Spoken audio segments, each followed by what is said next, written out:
ಮೊಟ್ಟ ಮೊದಲ ಬಾರಿಗೆ ಮಹಾವತಾರ್ ಫೌಂಡೇಶನ್ ರಂಗನಾಥ್ ಸರ್ ಅವರಿಗೂ ಹಾಗೂ ಮಹಾವತಾರ್ ಬಾಬಾರವರಿಗೂ ಹಾಗೂ ಬ್ರಹ್ಮಶ್ರೀ ಪಿತಾಮಹ ಪತ್ರಿಜಿಯವರಿಗೂ ಸ್ವರ್ಣಮಾಲಾ ಅಮ್ಮನವರಿಗೂ ಹಾಗೂ ಈ ವೇದಿಕೆಯನ್ನು ಸೃಷ್ಟಿ ಮಾಡಿಕೊಟ್ಟಿರ್ತಕ್ಕಂಥ ರಂಗನಾಥ್ ಸರ್ ಅವರಿಗೂ ನಮಿಸುತ್ತಾ, ಮಾಸ್ಟರ್ಸ್, ಈ ದಿನ 4ನೇ ದಿನ. ಈಗ ಮೊಟ್ಟ ಮೊದಲ ಬಾರಿಗೆ ಧ್ಯಾನವನ್ನ ಪ್ರಾರಂಭಿಸೋಣ. ಮಾಸ್ಟರ್ಸ್, ಎಲ್ಲರೂ ಸಹ ಸುಖಾಸನದಲ್ಲಿ ಹಾಯಾಗಿ ಕುಳಿತುಕೊಂಡು 2 ಕೈ ಬೆರಳುಗಳನ್ನು ಪರಸ್ಪರ ಜೋಡಿಸಿಕೊಂಡು 1 ಗ್ಲಾಸ್ ನೀರು ಬೇಕಾದವರು ಸೇವಿಸಿ, 1 ಗ್ಲಾಸ್ ನೀರನ್ನ ಪಕ್ಕದಲ್ಲಿಟ್ಟುಕೊಂಡು ಕಣ್ಣೆರಡು ಮುಚ್ಚಿ ಸಹಜವಾಗಿ ನಡೆಯುತ್ತಿರುವ ಉಸಿರಾಟವನ್ನ ಗಮನಿಸುತ್ತಿರಬೇಕು. ಯಾವುದೇ ಮಂತ್ರ, ಜಪ ಅಥವಾ ನಾಮಸ್ಮರಣೆ ಇರುವುದಿಲ್ಲ. ಯಾವ ದೈವಿ ಕಲ್ಪನೆಗಳ ಅಗತ್ಯವಿಲ್ಲ. ಸಹಜವಾಗಿಯೇ ನಡೆಯುತ್ತಿರುವ ಉಸಿರಾಟವನ್ನು ಆಹ್ಲಾದದಿಂದ ಗಮನಿಸುತ್ತಿರಿ. ಸಹಜವಾದ ಉಸಿರಾಟದ ಮೇಲೆಯೇ ಗಮನವಿಡುತ್ತಿದ್ದರೆ ಕ್ರಮೇಣ ಆಲೋಚನಾರಹಿತ ಸ್ಥಿತಿ ಉಂಟಾಗುತ್ತದೆ. ಇದೇ ಧ್ಯಾನ ಸ್ಥಿತಿ. ಈ ಧ್ಯಾನ ಸ್ಥಿತಿಯಲ್ಲಿ ಅಪಾರವಾದ ವಿಶ್ವಮಯ ಪ್ರಾಣ ಶಕ್ತಿ ಅಂದರೆ ಕಾಸ್ಮಿಕ್ ಎನರ್ಜಿ ಶರೀರದಲ್ಲಿ ಪ್ರವೇಶಿಸಿ ನಾಡಿ ಮಂಡಲ ಶುದ್ಧಿಯಾಗಿ ಅದ್ಭುತವಾದ ಆರೋಗ್ಯ ದೊರಕುತ್ತದೆ. ಪ್ರತಿದಿನ ನಿಯಮಬದ್ಧವಾಗಿ ಧ್ಯಾನ ಮಾಡುವುದರಿಂದ ದೇಹದಲ್ಲಿ ವಿಶ್ವ ಪ್ರಾಣ ಶಕ್ತಿಯ ಮಟ್ಟ ಹೆಚ್ಚಿ ಸುಪ್ತ ಚೇತನಗಳು ಜಾಗೃತಿಯಾಗುತ್ತವೆ. ಕ್ರಮೇಣ ದಿವ್ಯ ಚಕ್ಷು ಉತ್ತೇಜನಗೊಳ್ಳುತ್ತದೆ. ಪಿರಮಿಡ್ ಶಕ್ತಿ ಲಭ್ಯವಿದ್ದರೆ ಪಿರಮಿಡ್ಗಳನ್ನು ಬಳಸಿ ಧ್ಯಾನ ಮಾಡಿ. ಧ್ಯಾನ ಸ್ಥಿತಿ ಬೇಗ ಬರುತ್ತದೆ. ಮತ್ತೆ ಹಾಗೆ ಧ್ಯಾನ ಶಕ್ತಿ ಅಪಾರವಾಗಿ ಹೆಚ್ಚುತ್ತದೆ. ಮಾಸ್ಟರ್ಸ್, 10 ನಿಮಿಷಗಳ ಕಾಲ ಸಂಗೀತ ಧ್ಯಾನ ಮತ್ತೆ 10 ನಿಮಿಷಗಳ ಕಾಲ ಮೌನ ಧ್ಯಾನವನ್ನ ಮಾಡೋಣ.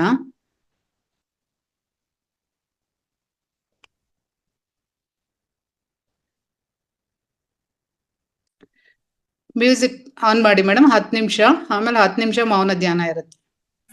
Okay madam.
ಇನ್ನು 10 ನಿಮಿಷಗಳ ಕಾಲ ನಾವು ಮೌನ ಧ್ಯಾನವನ್ನ ಮಾಡೋಣ.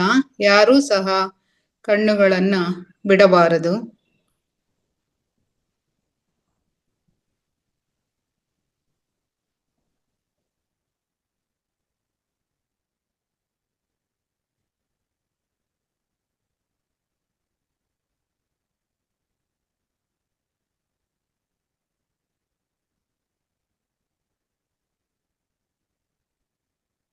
ನಮ್ಮ ಉಸಿರಾಟದ ಕಡೆ ಗಮನ.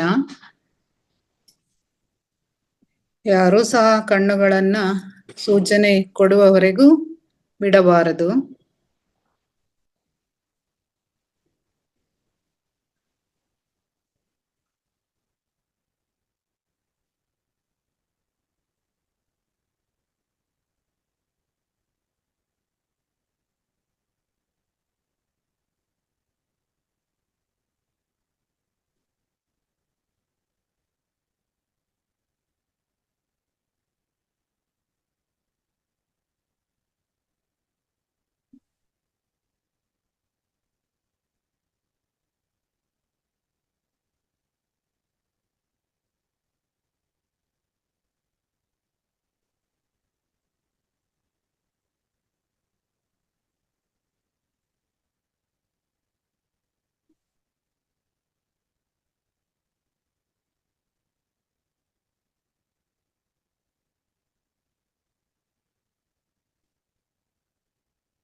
ಮಾಸ್ಟರ್ಸ್, ಇನ್ನು 3 ನಿಮಿಷಗಳ ಕಾಲ ಮೌನ ಧ್ಯಾನವನ್ನು ಮುಂದುವರಿಸೋಣ.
ಮಾಸ್ಟರ್ಸ್, ಇನ್ನು 1 ನಿಮಿಷಗಳ ಕಾಲ ಮೌನ ಧ್ಯಾನ.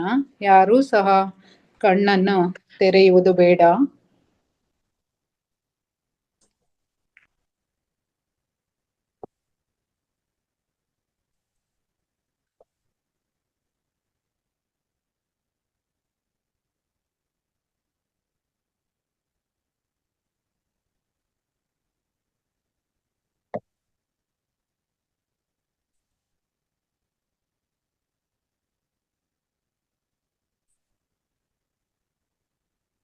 ಮಾಸ್ಟರ್, ಇನ್ನು 30 ಸೆಕೆಂಡುಗಳ ಕಾಲ ಧ್ಯಾನವನ್ನ ಮುಂದುವರಿಸೋಣ.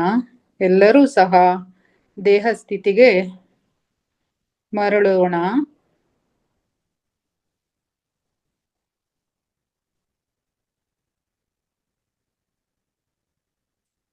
ಮಾಸ್ಟರ್ಸ್, ನಿಧಾನವಾಗಿ ಕಾಲುಗಳನ್ನು ಬಿಡಿಸಿಕೊಂಡು, ಕೈಗಳನ್ನು ಬಿಡಿಸಿಕೊಂಡು, ಅಂಗೈಗಳನ್ನು ಕಣ್ಣಿನ ಮೇಲೆ 5 ಸೆಕೆಂಡುಗಳ ಕಾಲ ಇರಿಸಿಕೊಳ್ಳೋಣ. ಮಾಸ್ಟರ್ಸ್,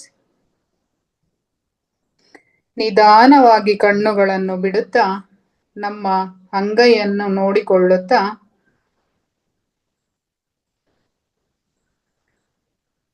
ಪ್ರಕೃತಿ ಮಾತೆಗೂ ನಮ್ಮ ದೇಹಕ್ಕೂ ನಮಿಸುತ್ತಾ ಒಂದು ಚಪ್ಪಾಳೆಯನ್ನ ಕೊಡೋಣ. ಮಾಸ್ಟರ್ಸ್, ದೇಹಕ್ಕೆ ಬೇಕಾದಷ್ಟು ನೀರನ್ನು ಸೇವಿಸೋಣ.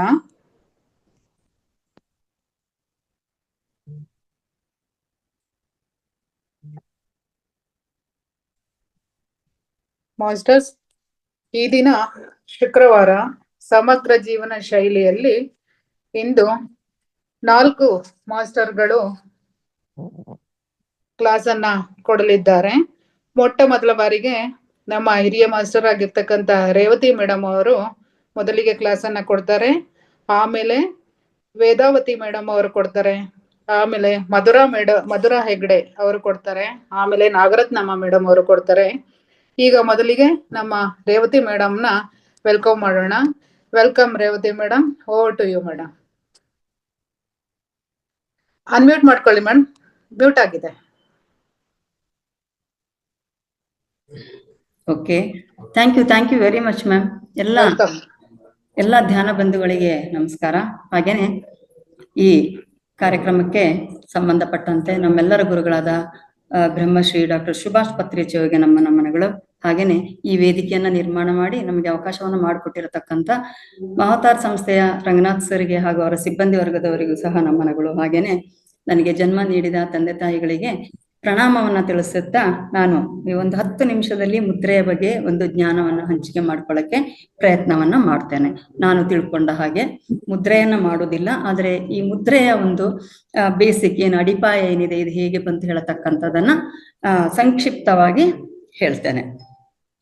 ಮುದ್ರೆ ಬಹುಶಃ ಒಂದು 3-4 ದಿನಗಳಲ್ಲಿ ರಾತ್ರಿಯ ಸೆಷನ್ ನಲ್ಲಿ ನಮ್ಮ ಗೌರಿ ಮೇಡಮ್ ಅವರು ಈ ಬಗ್ಗೆ ಹೇಳಿದ್ರು ಬಹಳ ಚೆನ್ನಾಗಿ.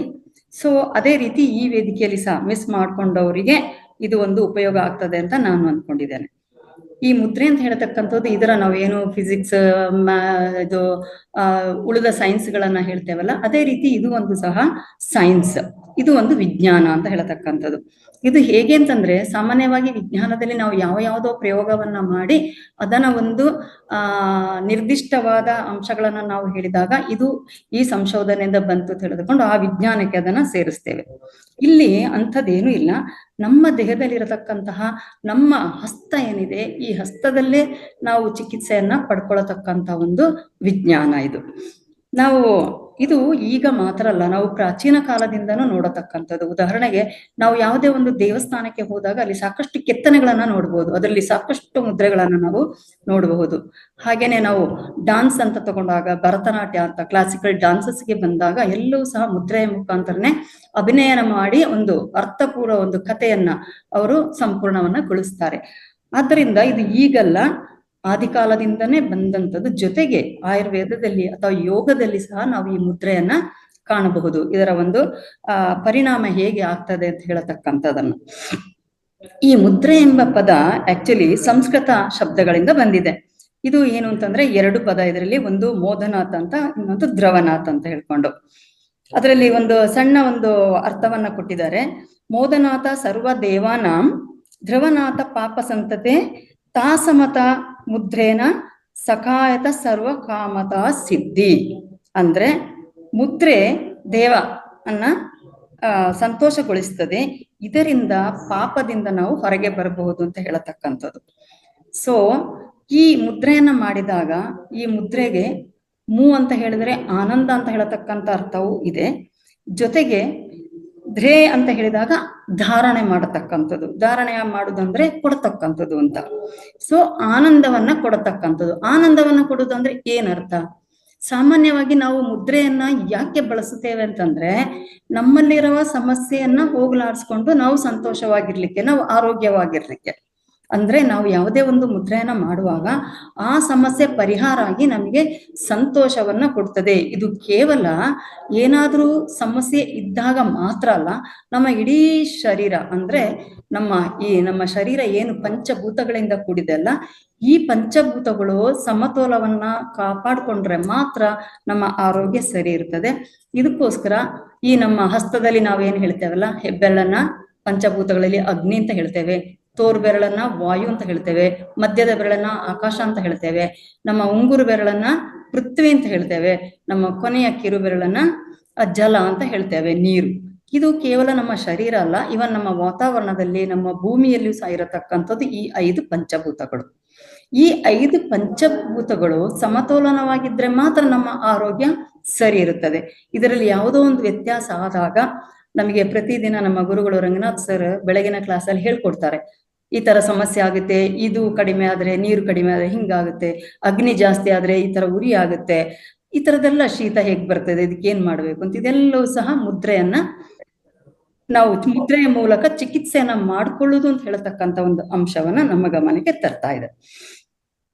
ಇದು ಹೇಗೆ ಕಾರ್ಯನಿರ್ತದೆ? ನಾವು ಹೇಳ್ತೇವಲ್ಲ, ದೇಹ ಪಂಚಭೂತಗಳಿಂದ ಕೂಡಿದ್ರು ಇದು ಹೇಗೆ ನಮ್ಮ ಒಂದು ಕಾರ್ಯವನ್ನ ನಿರ್ವಹಿಸ್ತದೆ ಅಂತ ಹೇಳತಕ್ಕಂಥದ್ದು.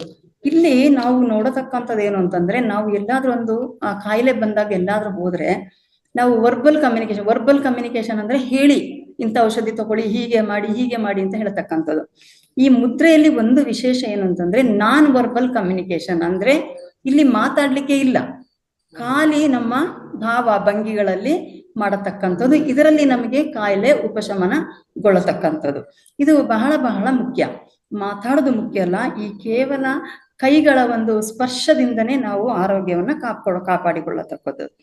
ಈ ಕೈಗಳ ಸ್ಪರ್ಶ ಆದಾಗ ಏನಾಗುತ್ತೆ, ನಮ್ಮ ಶರೀರದಲ್ಲಿ ಸಹ ಇಲೆಕ್ಟ್ರೋಮ್ಯಾಗ್ನೆಟಿಕ್ ಶಕ್ತಿ ಇರ್ತದೆ. ಈ ಒಂದಕ್ಕೊಂದು ಅಂದ್ರೆ ನಾವು ಹೇಳ್ತಂಥದ್ದು ನಮ್ಮ ಚೈತನ್ಯ ಶಕ್ತಿ ನಮ್ಮ ದೇಹದಲ್ಲೇ ಇದೆ. ನಮ್ಮ ಈ 5 ಕೈ ಬೆರಳುಗಳಲ್ಲಿ ಸಹ, 5 ಅಂದ್ರೆ 2 ಕೈ ಸೇರಿದಾಗ 10 ಬೆರಳುಗಳಲ್ಲಿ, ಯಾಕಂತಂದ್ರೆ ನಾವು ಮುದ್ರೆಯನ್ನ ಮಾಡಿದಾಗ 2 ಕೈಯ ಬೆರಳುಗಳಿಂದ ಮಾಡಬೇಕು, 2 ಹಸ್ತದಿಂದ. ಸೊ ಈ ಒಂದು ಕೈಯಲ್ಲಿರತಕ್ಕಂತಹ ನಮ್ಮ ಪ್ರಾಣಶಕ್ತಿ, ವಿಶ್ವಶಕ್ತಿ ಏನಿದೆ ಅದು ದೇಹಕ್ಕೆ ಸೇರುವುದು ಸಹ ನಾವು ಈ ಮುದ್ರೆಗಳನ್ನ ಮಾಡ್ಕೊಂಡಾಗ. ಅದಕ್ಕೇನೆ ಬೇರೆ ಬೇರೆ ಹೆಸರಿನಲ್ಲಿ ಜ್ಞಾನ ಮುದ್ರೆ ಅಂದ್ರೆ ನಾವು ಧ್ಯಾನ ಮಾಡುವಾಗ ಜ್ಞಾನ ಮುದ್ರೆಯನ್ನ ನಾವು ಇಟ್ಕೋಬೇಕು ಅಂತ ಹೇಳತಕ್ಕಂಥದ್ದು. ಹಾಗೆ ನಾವು ಧ್ಯಾನ ಮಾಡುವಾಗ ಉಶಾಸ್ ಮುದ್ರೆಯಲ್ಲಿ ಕೈಯನ್ನ ಲಾಕ್ ಮಾಡ್ಕೊಳ್ಳಿ, ಕಾಲನ್ನ ಲಾಕ್ ಮಾಡ್ಕೊಳ್ಳಿ. ಯಾಕಂತಂದ್ರೆ ಆ ಪ್ರಾಣಶಕ್ತಿ ಹೊರಗೆ ಹೋಗದ ಹಾಗೆ ನಮ್ಮ ದೇಹದಲ್ಲೇ ಉಳಿಸ್ಕೊಳ್ಳತಕ್ಕಂಥದ್ದು. ಇದರಲ್ಲಿರುವ ಟೆಕ್ನಿಕ್ ಅಷ್ಟೇನೆ. ನಮ್ಮ ಕಾಯಿಲೆ ಗುಣ ಆಗ್ಲಿಕ್ಕೆ ಸಹ ಇಂಥ ಒಂದು ಎಲೆಕ್ಟ್ರೋಮ್ಯಾಗ್ನೆಟಿಕ್ ಶಕ್ತಿಯನ್ನ ನಮ್ಮ ದೇಹದಲ್ಲೇ ಉಳಿಸ್ಕೊಂಡು ಅದರಿಂದ ನಮ್ಮ ದೇಹದ ಅನಾರೋಗ್ಯವನ್ನ ಕಾಪಾಡಿಕೊಳ್ಳತಕ್ಕಂಥದ್ದು. ಇಲ್ಲಿ ಇನ್ನೊಂದೇನು ಹೇಳುದಂದ್ರೆ, ನಾನು ಮುದ್ರೆ ನಾನ್ ವರ್ಬಲ್ ಅಂದೆ. ಇಲ್ಲಿ ಕೇವಲ ನಮ್ಮ ಆ ಒಂದು ಭಂಗಿ, ಹಸ್ತದಲ್ಲಿರತಕ್ಕಂಥ ಸ್ಪರ್ಶದ ಭಂಗಿಯಲ್ಲಿ ಇಟ್ಟುಕೊಂಡು ನಾವು ಕೂತ್ಕೊಳ್ಳಾಗ ಒಂದು ಪರಿಣಾಮಕಾರಿ ತತ್ವದ ಒಂದು ಶಕ್ತಿಯನ್ನ ನಾವು ಹೊಂದಿರ್ತೇವೆ. ಇದರಿಂದ ನಾವು ಸಂತೋಷಗೊಳ್ಳುತ್ತೇವೆ. ಯಾಕಂತಂದ್ರೆ ಇದರಿಂದ ನಮ್ಗಿದ್ದ ಒಂದು ವೇಳೆ ನೋವಿದ್ದಂತ ಪಕ್ಷದಲ್ಲಿ ನೋವು ಶಮನಾಗಿ ಸಂತೋಷ ಇಲ್ಲ ಅಂದ್ರೂ ನಮಗೆ ಒಂಥರ ಆ ಪ್ರಾಣಶಕ್ತಿ ನಮಗೆ ದೇಹಕ್ಕೆ ಬರುವ ಕಾರಣ ನಮಗೆ ಒಂಥರ ಸಂತೋಷ ಭಾವ ಉಂಟಾಗುತ್ತದೆ. ಜೊತೆಗೆ ಈ ಮುದ್ರೆ ಇದೆಯಲ್ಲ, ಇದು ನಮ್ಮ ಹೊರಗಿನ ಒಂದು ಭಾವ ಮಾತ್ರ ಅಲ್ಲ, ಒಳಗಿನ ಅಂಶಗಳನ್ನು ಕರಗಿಸತಕ್ಕಂತಹ ಸಾಮರ್ಥ್ಯ ಸಹ ಇದರಲ್ಲಿದೆ. ಮಾತಿನಿಂದ ಅಲ್ಲ, ಈ ಮುದ್ರೆಗಳು ಸಹ ನಮ್ಮಲ್ಲ ಒಳಗಡೆ ಇರತಕ್ಕಂತಹ ಸಾಮರ್ಥ್ಯವನ್ನ ಪ್ರಚೋದನೆಗೊಳಿಸಿ ಅದರಿಂದ ನಮ್ಮ ಸಮಸ್ಯೆಗಳನ್ನ ಹೋಗಲಾಡಿಸ್ತಕ್ಕಂಥ ಶಕ್ತಿಯನ್ನು ಸಹ ಇದು ಹೊಂದಿದೆ. ಇದು ಹೇಗೆ ಅಂದ್ರೆ, ನಾವು ಇಲೆಕ್ಟ್ರಿಕ್ ಚಿಪ್ಸ್ ಎಲ್ಲ ನೋಡಿದಾಗ ಅದರಲ್ಲಿ ಸರ್ಕ್ಯೂಟ್ಗಳನ್ನ ನೋಡ್ತೇವೆ. ಹಾಗೇನೆ ಈ ಮುದ್ರೆಗಳು ನಮ್ಮ ದೇಹದ ಪ್ರಾಣಿಕ್ ಹಾಗೂ ಸುತ್ತಲಿನ ಗೆರೆಗಳು ನಾವು ಹೀಗೆ ಟಚ್ ಮಾಡಿದಾಗ ನಮ್ಮ ನರ ನಾಡಿಗಳಲ್ಲಿ ಇರತಕ್ಕಂಥ ಏನು ಗೆರೆಗಳಿದ್ದಾವಲ್ಲ ಅದು ಸ್ಪರ್ಶ ಆಗಿ ಅಲ್ಲಿ ಪ್ರಚೋದನೆಯನ್ನು ಕೊಟ್ಟು ನಮಗೆ ಸಂತೋಷವನ್ನ ನೀಡತಕ್ಕಂಥದ್ದು. ಇನ್ನೊಂದೇನು ಅಂತಂದ್ರೆ, ಈ ಮುದ್ರೆಗಳು ಅಂತ ಹೇಳಿದಾಗ ತುಂಬಾ ಜನ ಏನ್ ಅನ್ಕೊಂಡಿದ್ದಾರೆ, ಇದೇನಾದ್ರೂ ಕಾಯಿಲೆ ಬಂದಾಗ ಏನಾದ್ರೂ ಸಮಸ್ಯೆ ಇದ್ದಾಗ ಮಾಡ್ಬೇಕು ಅಂತಲ್ಲ. ಇದು ನಿರಂತರವಾಗಿ ಮಾಡಿದಾಗ ನಮ್ಮ ಇಡೀ ದೇಹದಲ್ಲಿ ಕಾಯಿಲೆ ಬರದ ಹಾಗೆ ನಮ್ಮ ಪಂಚಭೂತಗಳನ್ನ ಕಾಪಾಡಿಕೊಂಡು ನಾವು ಆರೋಗ್ಯವಾಗಿ ಇರತಕ್ಕಂಥದ್ದು. ಇದು ಒಂದು ರಿಮೋಟ್, ನಾವೇನೋ ಈಗ ಟಿವಿ ಎಲ್ಲ ಹಾಕಿದಾಗ ಮಾಡಿದಾಗ ರಿಮೋಟ್ ಅನ್ನ ಜಸ್ಟ್ ಒಂದು ಬಟನ್ ಅನ್ನ ಒತ್ತಿದಾಗ ಹೇಗೆ ಟಿವಿ ಆನ್ ಆಗಿ ನಮಗೆ ಪ್ರೋಗ್ರಾಮ್ಗಳು ಕಾಣಸಿಗ್ತಾವಲ್ಲ, ಅದೇ ರೀತಿ ನಮ್ಮ ಶರೀರದ ಗೆರೆಗಳಿಗೆ ಅಥವಾ ನಾವೇನು ನರನಾಡಿ ಅಂತ ಹೇಳ್ತೇವಲ್ಲ, ಇದಕ್ಕೆ ಶಕ್ತಿಯನ್ನ ಹರಿಸಿ ನಂತರ ಕೆಲಸ ಮಾಡತಕ್ಕಂಥ ಒಂದು ಕ್ರಿಯೆ ಇದು. ಹೆಚ್ಚು ಅಭ್ಯಾಸ ಮಾಡಿದಾಗ ಇದರಲ್ಲಿ ಪ್ರಾಣಶಕ್ತಿ ಜೊತೆಗೆ ನಾವೇನು ನಮ್ಮ ದೇಹದಲ್ಲಿ, ನಮ್ಮ ದೇಹ ನಿಂತಿರುವುದೇ ನಮ್ಮ 7 ಚಕ್ರಗಳಿಂದ ಅಂತ ಹೇಳ್ತೇವೆ ಮುಖ್ಯವಾಗಿ. ಇದು ಜೊತೆಗೆ ನಮ್ಮ ಕುಂಡಲಿನಿ ಶಕ್ತಿ ಸಹ ಜಾಗೃತೆಗೊಳಿಸತಕ್ಕಂಥ ಶಕ್ತಿ ಈ ಮುದ್ರೆಗೆ ಇದೆ. ಜೊತೆಗೆ ಪ್ರಮುಖವಾಗಿ ಮಾನಸಿಕ ಶಕ್ತಿಯನ್ನು ಇದು ಸಂಗ್ರಹಿಸುತ್ತದೆ. ಇಲ್ಲಿ ಕೇವಲ ಶರೀರ ಮಾತ್ರ, ನಾವು ಯಾವಾಗಲಂತೇವೆ, ನಿನ್ನೆ ನಮ್ಮ ಸುತ್ತೂರು ಮಾಲಿನಿ ಮೇಡಮ್ ಅವರು ಹೇಳಿದ್ರು, ನಮ್ಮ ಎಲ್ಲಾ ಕಾಯಿಲೆ ಎಲ್ಲದಕ್ಕೂ ಇರುವುದು ನಮ್ಮ ಮನಸ್ಸು ಅಂತ ಹೇಳತಕ್ಕಂಥದ್ದು.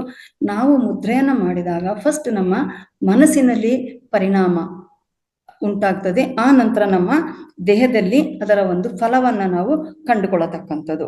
ಇದು ಆಕ್ಚುಲಿ ಮನಸ್ಸಿನ ಒಂದು ಶಕ್ತಿಯನ್ನ ಸಂಗ್ರಹ ಮಾಡ್ತದೆ, ಒಂದು ಕಡೆ ಸ್ಥಿಮಿತಕ್ಕೆ ತರ್ತದೆ. ಮುದ್ರೆ ನೋವನ್ನು ಸಮನಗೊಳಿಸಿ ನಮಗೆ ಸಂತೋಷವನ್ನು ಕೊಡುವ ಕಾರಣ ಇದನ್ನು ಮೂ ಅಂದ್ರೆ ಆನಂದ, ದ ಅಂದ್ರೆ ಧಾರಣ ಅಂತ ನಾವು ಹೇಳ್ತೇವೆ. ಮುಂದೆ ಬಂದಾಗ ನಮ್ಮ ಸಂಸ್ಕೃತಿಯಲ್ಲಿ ನಾನು ಆಗ್ಲೇ ಹೇಳಿದೆ, ಭರತನಾಟ್ಯ ಅದೆಲ್ಲ ಹೇಳಿದೆ ಅಂತ.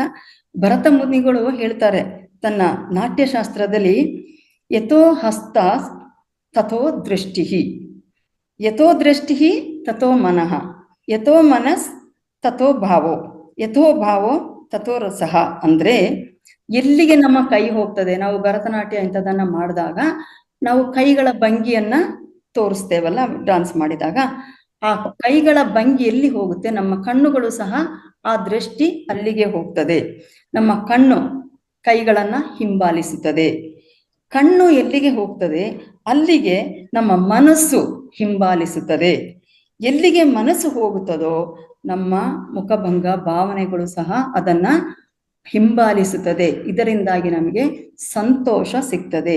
ಸೊ ಮುದ್ರೆ ಅಂತ ಹೇಳೋದಕ್ಕೆ ಎಷ್ಟೊಂದು ಅರ್ಥ ಇದೆ, ಎಷ್ಟೊಂದು ಶಕ್ತಿ ಇದೆ ಅಂತ ಹೇಳತಕ್ಕಂಥದ್ದನ್ನ ನಾವಿಲ್ಲಿ ಕಾಣಬಹುದು. ಮುದ್ರೆಯನ್ನ ನಾವು ಮಾಡುವಾಗ ಸಾಮಾನ್ಯವಾಗಿ ಎಲ್ಲೋ ಯಾವುದೋ ಟೈಮ್ನಲ್ಲಿ ಹೇಗೋ ಮಾಡಬಾರ್ದು. ಕೆಲವರು ಟಿವಿ ನೋಡ್ಕೊಂಡು ಮಾಡ್ತಾರೆ ಮುದ್ರೆಯನ್ನ, ಕೆಲವರು ಒಂದು ಕೈಯಲ್ಲಿ ಮೊಬೈಲ್ ಇಟ್ಕೊಂಡು ಇನ್ನೊಂದು ಕೈಯಲ್ಲಿ ಮುದ್ರೆಯನ್ನ ಮಾಡ್ಕೊಂಡು ಕೂತಿರ್ತಾರೆ. ಇದು ಮುಖ್ಯ ಅಲ್ಲ. ನಮ್ಮಲ್ಲಿರುವ ಚೈತನ್ಯ ಶಕ್ತಿ ಕೈ ಬೆರಳುಗಳು ಹಾಗೂ ಕಾಲು ಬೆರಳುಗಳ ತುದಿಯಲ್ಲಿ ಇರ್ತದೆ. ವಿಶ್ವಶಕ್ತಿ ದೇಹಕ್ಕೆ ಸೇರಿ ಅದು ದೇಹದಲ್ಲಿ ಪಸರಿಸಬೇಕಾದರೆ ಎರಡೂ ಕೈಗಳಲ್ಲಿ ನಾವು ಈ ಒಂದು ಮುದ್ರೆಯನ್ನ ಮಾಡಬೇಕಾಗ್ತದೆ.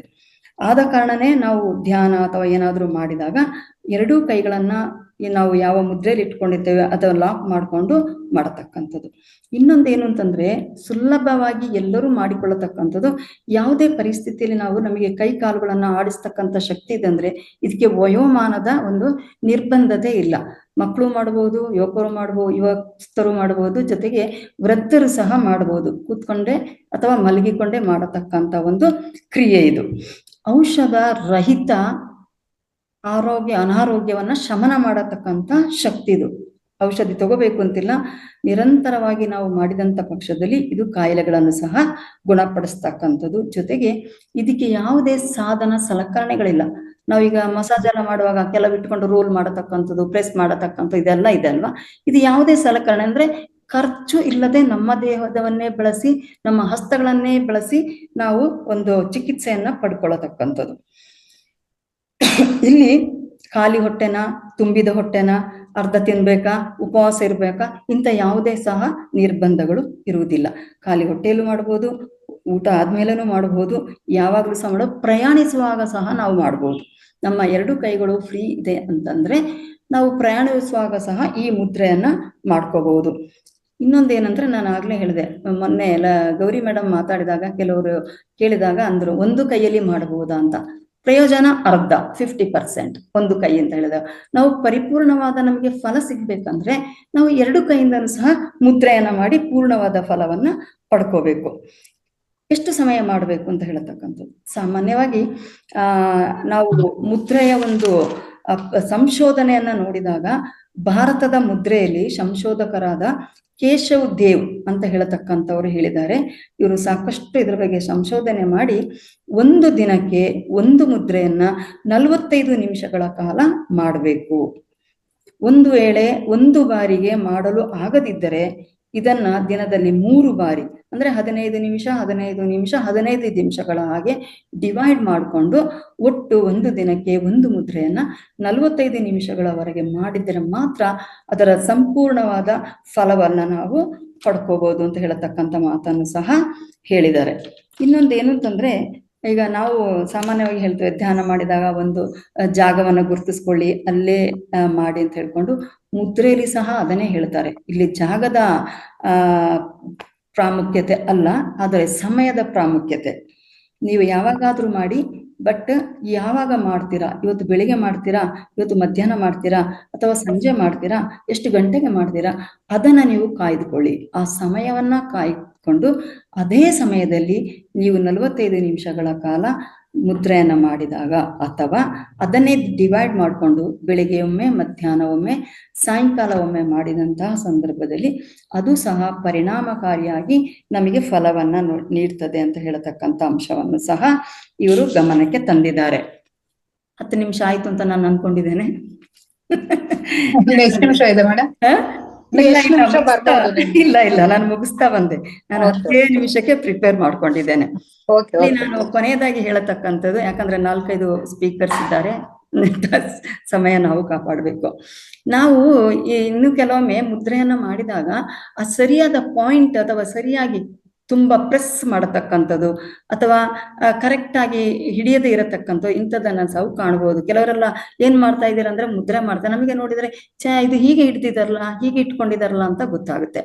ಆದ ಕಾರಣ ನಾವು ಮುದ್ರೆಯಲ್ಲಿ ಮಾಡತಕ್ಕಂಥ ಭಂಗಿಗಳು ಏನಿದೆಯಲ್ಲ, ಹೇಗೆ ಇಟ್ಕೋಬೇಕು, ಇಷ್ಟೇ ಇಟ್ಕೋಬೇಕಾ ಅಷ್ಟೇ ಇಟ್ಕೋಬೇಕು ಇಲ್ಲಿ ಗೊತ್ತಬಾರದು, ಅದು ಅಕ್ಯುಪ್ರೆಷರ್ ಅಂತ ಹೊರಟೋಗುತ್ತೆ ಅಥವಾ ಬೇರೆ ಅದಕ್ಕೆ ಕಾರಣ ಬರುತ್ತೆ.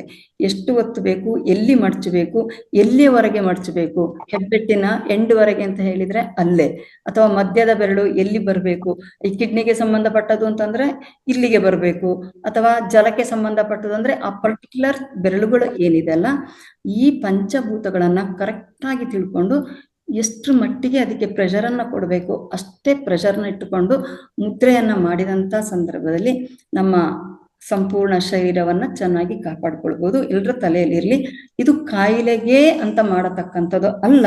ಮುದ್ರೆಯನ್ನ ನಾವು ನಿರಂತರವಾಗಿ ಮಾಡಿದಂಥ ಪಕ್ಷದಲ್ಲಿ ನಾವು ನಮ್ಮ ಸಾಮಾನ್ಯ ಆರೋಗ್ಯವನ್ನ ಚೆನ್ನಾಗಿ ಕಾಪಾಡಿಕೊಳ್ಬಹುದು ಅಂತ ಹೇಳಿ ನನ್ನ ಈ ಒಂದು ಜ್ಞಾನ ಹಂಚಿಕೆ, ಒಂದು ಅಲ್ಪ ಜ್ಞಾನ ಹಂಚಿಕೆಗೆ ವಿರಾಮ ಹೇಳ್ತೇನೆ. ಧನ್ಯವಾದಗಳು, ಧನ್ಯವಾದಗಳು, ಧನ್ಯವಾದಗಳು. Thank you Revathi ma'am. ತುಂಬಾ ಚೆನ್ನಾಗಿ ತಿಳಿಸ್ಕೊಟ್ಟಿದ್ದೀರಾ. ಅಂದ್ರೆ ಮುದ್ರೆಗಳನ್ನ ತಿಳಿಸಿಕೊಟ್ಟಿಲ್ಲ, ಮುದ್ರೆಗಳಿಗಿರುವಂತ ಅರ್ಥ, ಮತ್ತೆ ಮುದ್ರೆಗಳನ್ನ ಯಾವ ತರ ಮಾಡ್ಬೇಕು, ಮತ್ತೆ ಯಾವ ಟೈಮಲ್ಲಿ ಮಾಡ್ಬೇಕು, ಮತ್ತೆ ಅದಕ್ಕೆ ಯಾವುದೇ ತರದ ವಯಸ್ಸಿನ ಅಂತರ ಇಲ್ಲ, ಮತ್ತೆ ಅದನ್ನ ಎಷ್ಟು ನಿಮಿಷಗಳ ಕಾಲ ಮಾಡ್ಬೇಕು, ಮತ್ತೆ ಯಾವ ಜಾಗದಲ್ಲಿ ಮಾಡ್ಬೇಕು ಅನ್ನೋದನ್ನ ಎಲ್ಲ ತುಂಬಾ ಚೆನ್ನಾಗಿ ತಿಳಿಸ್ಕೊಟ್ಟಿದ್ದೀರಾ ಮೇಡಮ್. ತುಂಬಾ ಧನ್ಯವಾದಗಳು madam. Thank you. Masters, question answer last ಗೆ ತಗೊಳ್ಳೋಣ. ಇವತ್ತು 4 ಜನ ಮಾಸ್ಟರ್ಸ್ ಇರ್ತಾರೆ, ಹಾಗಾಗಿ 4 ಜನ ನಿಮ್ದು ಏನೇ ಕ್ವಶನ್ಸ್ ಇದ್ರು ಲಾಸ್ಟ್ ಗೆ ತಗೊಳ್ಳೋಣ. ಈಗ ನೆಕ್ಸ್ಟ್ ಗೆ ವೇದಾವತಿ ಮೇಡಮ್ ನ ವೆಲ್ಕಮ್ ಮಾಡೋಣ. Welcome Vedavathi madam. ನಿಮ್ಗೂ ಸಹ 10 ನಿಮಿಷಗಳ ಕಾಲಾವಧಿ ಇರುತ್ತೆ. Over to you madam. Unmute ಮಾಡ್ಕೊಳ್ಳಿ ಮ್ಯಾಮ್, ಮ್ಯೂಟ್ ಆಗಿದೆ. ವೇದಾವತಿ ಮೇಡಮ್ ಅನ್ಮ್ಯೂಟ್ ಮಾಡ್ಕೊಳ್ಳಿ. Welcome madam. Thank you Lakshmi madam. Thank you Revathi madam. ಚೆನ್ನಾಗಿತ್ತು. ಮುದ್ರೆಗಳಿಂದ ಪ್ರಯೋಜನಗಳು ಏನು ಅನ್ನೋದನ್ನು ತಿಳಿಸ್ಕೊಟ್ರಿ, ಚೆನ್ನಾಗಿತ್ತು. ಎಲ್ಲ ಮಾಸ್ಟರ್ಸ್ಗೂ ನಮಸ್ತೆ. ನಾನು ಈ ದಿನ ಈ ಒಂದು ಧಾರ್ಮಿಕ ವಿಚಾರ ಅಂದರೆ ಈ ಸ್ತ್ರೀ ಸೌಭಾಗ್ಯದ ಮಾಂಗಲ್ಯದ ಬಗ್ಗೆ ಮಾತಾಡ್ತೇನೆ. ಕೇಳಿಸ್ತದಲ್ಲ? ಕೇಳಿಸ್ತಾ ಇದೆ, ಮಾತಾಡಿ. ಮಾಂಗಲ್ಯ ಸ್ತ್ರೀಗೆ ಸೌಭಾಗ್ಯ, ಶುಭಪ್ರದ ಹಾಗೂ ಗೌರವ ಮತ್ತು ಮಂಗಳಕರ ಸೂತ್ರ. ಮಂಗಳಸೂತ್ರದ ಕರಿಮಣಿಯಲ್ಲಿ ಶಿವನ ಸಾನ್ನಿಧ್ಯ ಇದ್ರೆ ಅರಿಶಿಣದ ದಾರದಲ್ಲಿ ತಾಯಿ ಪಾರ್ವತಿ ನೆಲೆಸಿದ್ದಾಳೆ.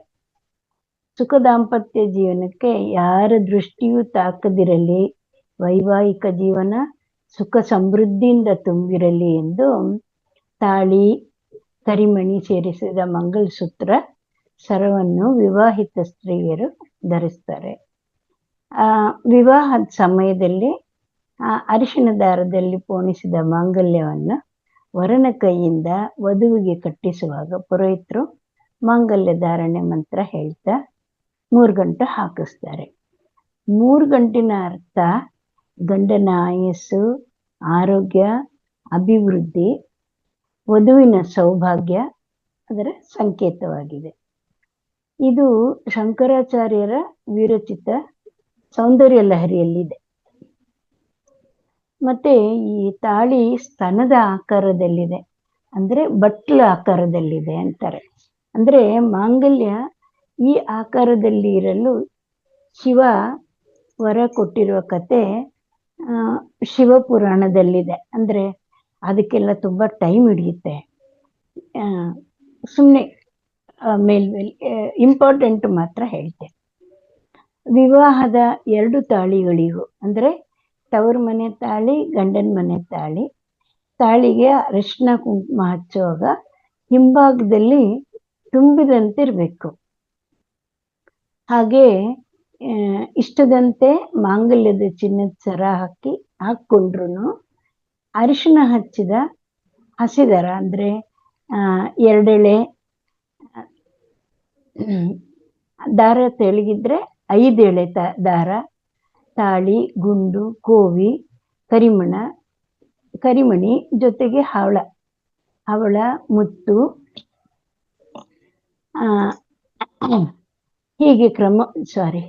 ಹೀಗೆ ಕ್ರಮವಾಗಿ ಜೋಡಿಸಿ ಪೋಣಿಸಿ ಚಿನ್ನದ ಸರಕ್ಕೆ ಅಥವಾ ಪೋಣಿಸಿದ ಎರಳೆಳೆ ಕರಿಮಣಿ ಸರಕ್ಕೆ ಸೇರಿಸಿ ಧರಿಸಬೇಕು. ಗಂಡನ ಮನೆ ತಾಳಿ ಬಲಭಾಗದಲ್ಲಿ, ತವರು ಮನೆ ತಾಳಿ ಎಡಭಾಗದಲ್ಲಿ ಬರಂತೆ ಹಾಗೂ 2 ತಾಳಿ ಒಂದಕ್ಕೊಂದು ತಗಲದಂತೆ ಮಧ್ಯದಲ್ಲಿ 2 ಬಂಗಾರದ ಗುಂಡು ಅಥವಾ 2 ಕರಿಮಣಿ ಹವಳ ಇರುತ್ತೆ. 2 ತಾಳಿಯ ಅಕ್ಕಪಕ್ಕದಲ್ಲಿ ರಕ್ಷಣೆಗಾಗಿ ಮೊದಲು ಗುಂಡು, ಆಮೇಲೆ ಕೋವಿ, ನಂತರ ಕರಿಮಣಿ, ಈ ರೀತಿ ಮಾಂಗಲ್ಯ ಇರಬೇಕು ಅಂತ ಶಾಸ್ತ್ರ ಇದೆ. ಮಾಂಗಲ್ಯ ಸರ ಕುತ್ತಿಗೆಯಿಂದ ಎದೆಗುಂಡಿಗೆಗೆ ಸರಿಯಾಗಿ ಅಥವಾ ನಮ್ಮ ಬೈತಲೆಗೆ ಮುಟ್ಟುವಂತೆ ಇರಬೇಕು. ಕರಿಮಣಿ ಶಿವನ ಸಂಕೇತ ಆದರೆ ಹಳದಿ ದಾರ ಪಾರ್ವತಿ. ಇದರಿಂದ ಶಿವ ಪಾರ್ವತಿಯ ಅನುಗ್ರಹ ದೊರೆತು ವೈವಾಹಿಕ ಜೀವನ ಸುಖವಾಗಿರುತ್ತೆ. ಹಾಗೂ ಕರಿಮಣಿ ಶನಿಗ್ರಹದ ಸಂಕೇತ ಆಗಿದೆ. ಬಂಗಾರ ಗುರುತತ್ವವನ್ನು ಸೂಚಿಸುತ್ತೆ. ಶನಿ ಮತ್ತು ಗುರು ಪರಸ್ಪರರ ಕ್ರಿಯೆಯ ಕಾರಣ ಸಂತೋಷದ ಜೀವನಕ್ಕೆ ಕಾರಣವಾಗಿದೆ. ಅರಿಶಿನ ಕುಂಕುಮದಲ್ಲಿ ಸರ್ವಮಂಗಳೆಯ ನೆಲೆಸಿರುತ್ತಾಳೆ. ಮದುವೆಯಲ್ಲಿ ಕಟ್ಟಿದ ತಾಳಿಗಳನ್ನು ಈಗಿನವರು ಹಾಕಿಕೊಳ್ಳುವುದು ಕಡಿಮೆಯಾಗಿದೆ. ಇನ್ನು ಕೆಲವರು ತಾಳಿಗಳನ್ನು ಕೆಲವು ಪದಕಗಳ ಒಳಗೆ ಬರುವಂತೆ ಅಥವಾ ರಾಮ ಸೀತೆ, ವೆಂಕಟೇಶ್ವರ ಲಕ್ಷ್ಮಿ ಇಂಥ ಬೇರೆ ಬೇರೆ ಚಿತ್ರಗಳಿರುವ ಪದಕಗಳ ಒಳಗೆ ತಾಳಿ ಸೇರಿಸಿರ್ತಾರೆ. ಆದರೆ ಅದು ಸರಿಯಲ್ಲ. ಆದರ್ಶ ದಂಪತಿಗಳಾದ ಶಿವಪಾರ್ವತಿ, ರಾಮ ಸೀತೆ, ವಿಷ್ಣು ಲಕ್ಷ್ಮಿ ಇವರು ಯಾರು ತಮ್ಮ ತಾಳಿಗಳನ್ನು ಪದಕಗಳ ಮಧ್ಯೆ ಆಗಲಿ ಅಥವಾ ರಾಮನ ಚಿತ್ರ, ವಿಷ್ಣುವಿನ ಚಿತ್ರಗಳ ಜೊತೆ ಹಾಕ್ಕೊಂಡಿರಲಿಲ್ಲ. ತಾಳಿ ಇನ್ನೊಬ್ಬರ ಕಣ್ಣಿಗೆ ಕಾಣದಂತೆ ಸೆರಗಿನೊಳಗೆ ಮುಚ್ಚಿರಬೇಕು. ಮತ್ತೆ ಈ ಮಹಿಳೆಯರು ಧರಿಸುವ ಚಿನ್ನದ ತಾಳಿ ಶೀತೋಷ್ಣವಾಗಿದೆ. ಮಾಂಗಲ್ಯ ಎದೆಗೆ ಅಂಟಿದಂತಿರಬೇಕು. ಅಂದರೆ ವೈಜ್ಞಾನಿಕವಾಗಿ ಮಾಂಗಲ್ಯದ ವಿಶೇಷ ಶಕ್ತಿಯಿಂದಾಗಿ ಮಹಿಳೆಯರ ಎದೆಹಾಲು ಅತಿ ತಂಪು ಅಥವಾ ಬಿಸಿ ಇರದೆ ಹದವಾಗಿದ್ದು ಮಗುವಿಗೆ ಕುಡಿಯಲು ಹಿತವಾಗಿರುತ್ತೆ. ಸ್ನಾನ ಮಾಡುವಾಗ ಮಾಂಗಲ್ಯ ಸರ ತೆಗೆದಿಡದೆ ಸ್ನಾನ ಮಾಡಬೇಕು. ಸ್ನಾನದ ನೀರು ಪಾದದವರೆಗೂ ಇಳಿದು ಇದರ ಪ್ರಭಾವದಿಂದ ಕೋಪ ತಾಪ ಕಡಿಮೆಯಾಗಿ ಶಾಂತ ಮನಸ್ಥಿತಿ ಇರುತ್ತೆ. ಮನಸ್ಸಿಗೆ ಕಿರಿಕಿರಿಯಾದಾಗ ಅಥವಾ ಅಲ್ದಿದ್ರೂ ಸಹ ಆಗಾಗ ಹತ್ತಿರದ ಅಮ್ಮನವರ ದೇವಸ್ಥಾನಕ್ಕೆ ಹೋಗಿ 1 ಬಟ್ಲು ಅರಿಶಿನ ಕೊಡಬೇಕು. ಕುಂಕುಮ ಅರ್ಚನೆ ಮಾಡಿಸ್ಬೇಕು. ಮಹಿಳೆಯರಿಗೆ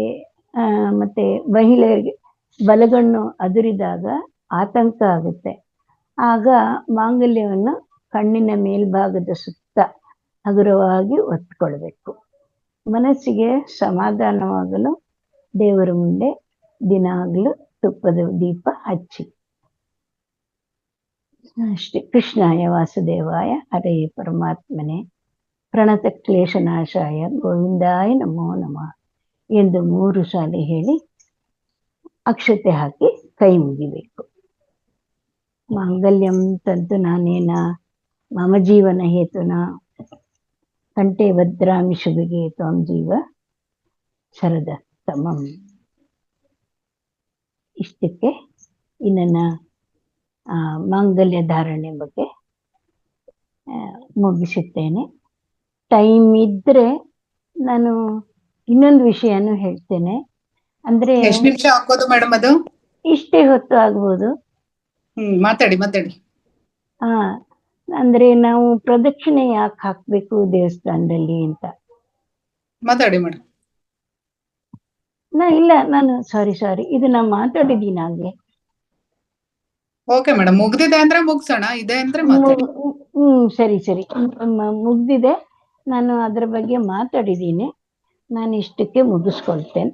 ಓಕೆ, ಥ್ಯಾಂಕ್ ಯು ಸೋ ಎಲ್ಲರಿಗೂ ಮಚ್ ಮೇಡಮ್. ಎಲ್ಲರಿಗೂ ತುಂಬಾ ತುಂಬಾ ತುಂಬಾ ಥ್ಯಾಂಕ್ಸ್. ತುಂಬಾ ಹೃದಯದ ಧನ್ಯವಾದಗಳು. ತುಂಬಾ ಚೆನ್ನಾಗಿ ಎಲ್ಲರೂ ತಿಳಿಸ್ಕೊಟ್ಟಿದ್ದೀರಾ ಇಷ್ಟು ಮೇಡಮ್. ಪೇಷನ್ಸ್ ಆಗಿ ಕೇಳಿದ್ದಕ್ಕೆ.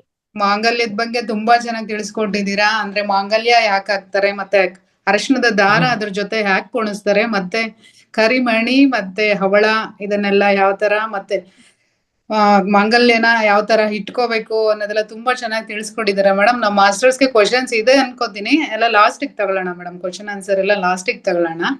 ಆಯ್ತಾಯ್ತು. ಈಗ ಮುಂದಿನ ಮಾಸ್ಟರ್ ಆಗಿರ್ತಕ್ಕಂಥ ಧನ್ಯವಾದಗಳು Vedavathi madam. Thank you, welcome. ಮತ್ತೆ ಮುಂದಿನ ಮಾಸ್ಟರ್ ನಮ್ಮ ಮನೆ ಮದ್ದಿನ ರಾಣಿ ಅಂತಾನೆ ಹೇಳ್ಬೋದು, ನಮ್ಮ ಮಧುರಾ ಹೆಗ್ಡೆ ಮೇಡಮ್ ಅವರು. ಮೇಡಮ್, ಮಧುರಾ ಹೆಗ್ಡೆ ಮೇಡಮ್, ನಿಮ್ಗೆ ಸ್ವಾಗತ ಮೇಡಮ್. ಧನ್ಯವಾದಗಳು. ನಮಸ್ತೆ ಲಕ್ಷ್ಮಿ ಮೇಡಮ್, ಥ್ಯಾಂಕ್ ಯು. ನಮಸ್ತೆ ಎಲ್ಲ ಆತ್ಮ ಬಂಧುಗಳಿಗೂ ನಮಸ್ಕಾರಗಳು. ಹಾಗೆಯೇ ಪತ್ರಿಜಿ ಗುರುಗಳಿಗೆ ಹಾಗೂ Mahavatar foundation Ranganatha. 1 minute.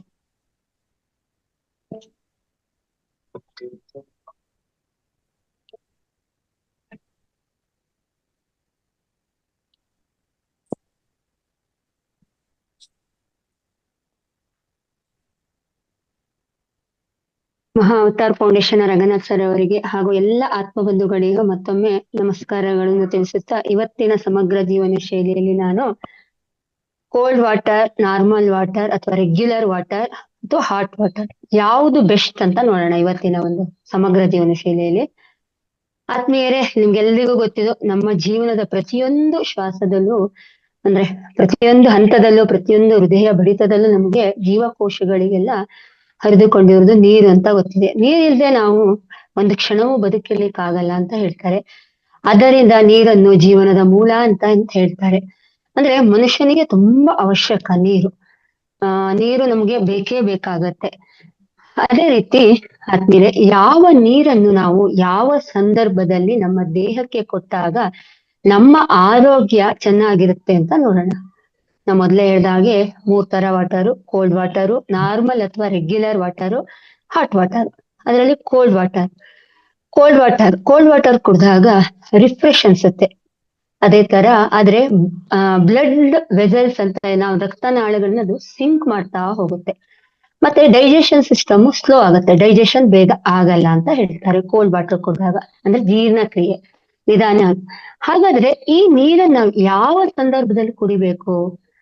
Cold water ಅನ್ನ ನಾವು ಅತಿಯಾದ ಎಕ್ಸರ್ಸೈಸ್ ಮಾಡಿದಾಗ ಅಥವಾ ವರ್ಕೌಟ್ ಮಾಡಿದಾಗ, ಬಾಡಿ ತುಂಬಾ ಸುಸ್ತಾಗಿರುತ್ತೆ, ಆ ಟೈಮ್ ಅಲ್ಲಿ ಕೋಲ್ಡ್ ವಾಟರ್ ಕುಡಿಯೋದು ತುಂಬಾ ಉತ್ತಮ ಅಂತ ಹೇಳ್ತಾರೆ.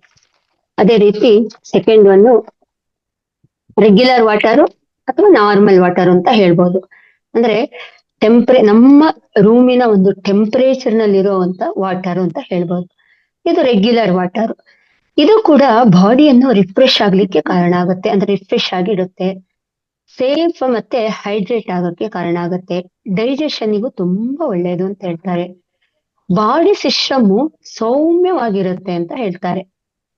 ಹಾಗಾದ್ರೆ ಈ ನಾರ್ಮಲ್ ವಾಟರ್ ಅಥವಾ ರೆಗ್ಯುಲರ್ ವಾಟರ್ ಅನ್ನು ನಾವು ಯಾವ ಸಂದರ್ಭದಲ್ಲಿ ಕುಡಿಬೇಕು ಅಂತ, ಇದನ್ನ ನಾನು ದಿನನಿತ್ಯದ ಜೀವನದಲ್ಲಿ, ಅಂದ್ರೆ ಯಾವಾಗ ಬೇಕಾದ್ರೂ ಕುಡಿಬಹುದು ಈ ನೀರು, ನಾರ್ಮಲ್ ವಾಟರ್.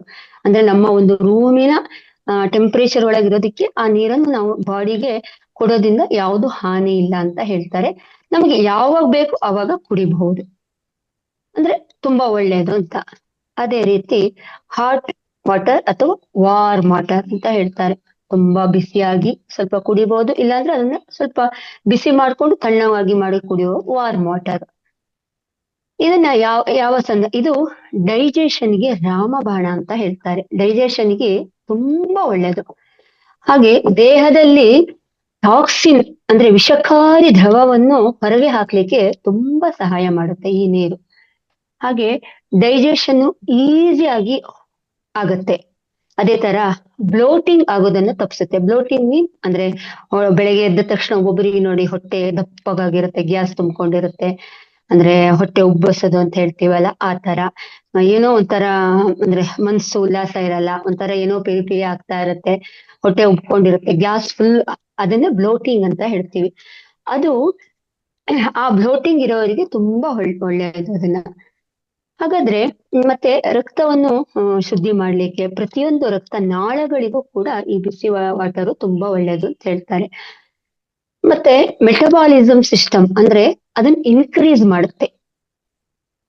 ಮೆಟಬಾಲಿಸಮ್ ಅಂದ್ರೆ ನಿಮ್ಗೆಲ್ಲ ಗೊತ್ತಿದೆ, ದೇಹದಲ್ಲಿ ನಡೆಯುವ ಎಲ್ಲ ರಾಸಾಯನಿಕ ಕ್ರಿಯೆಗಳು.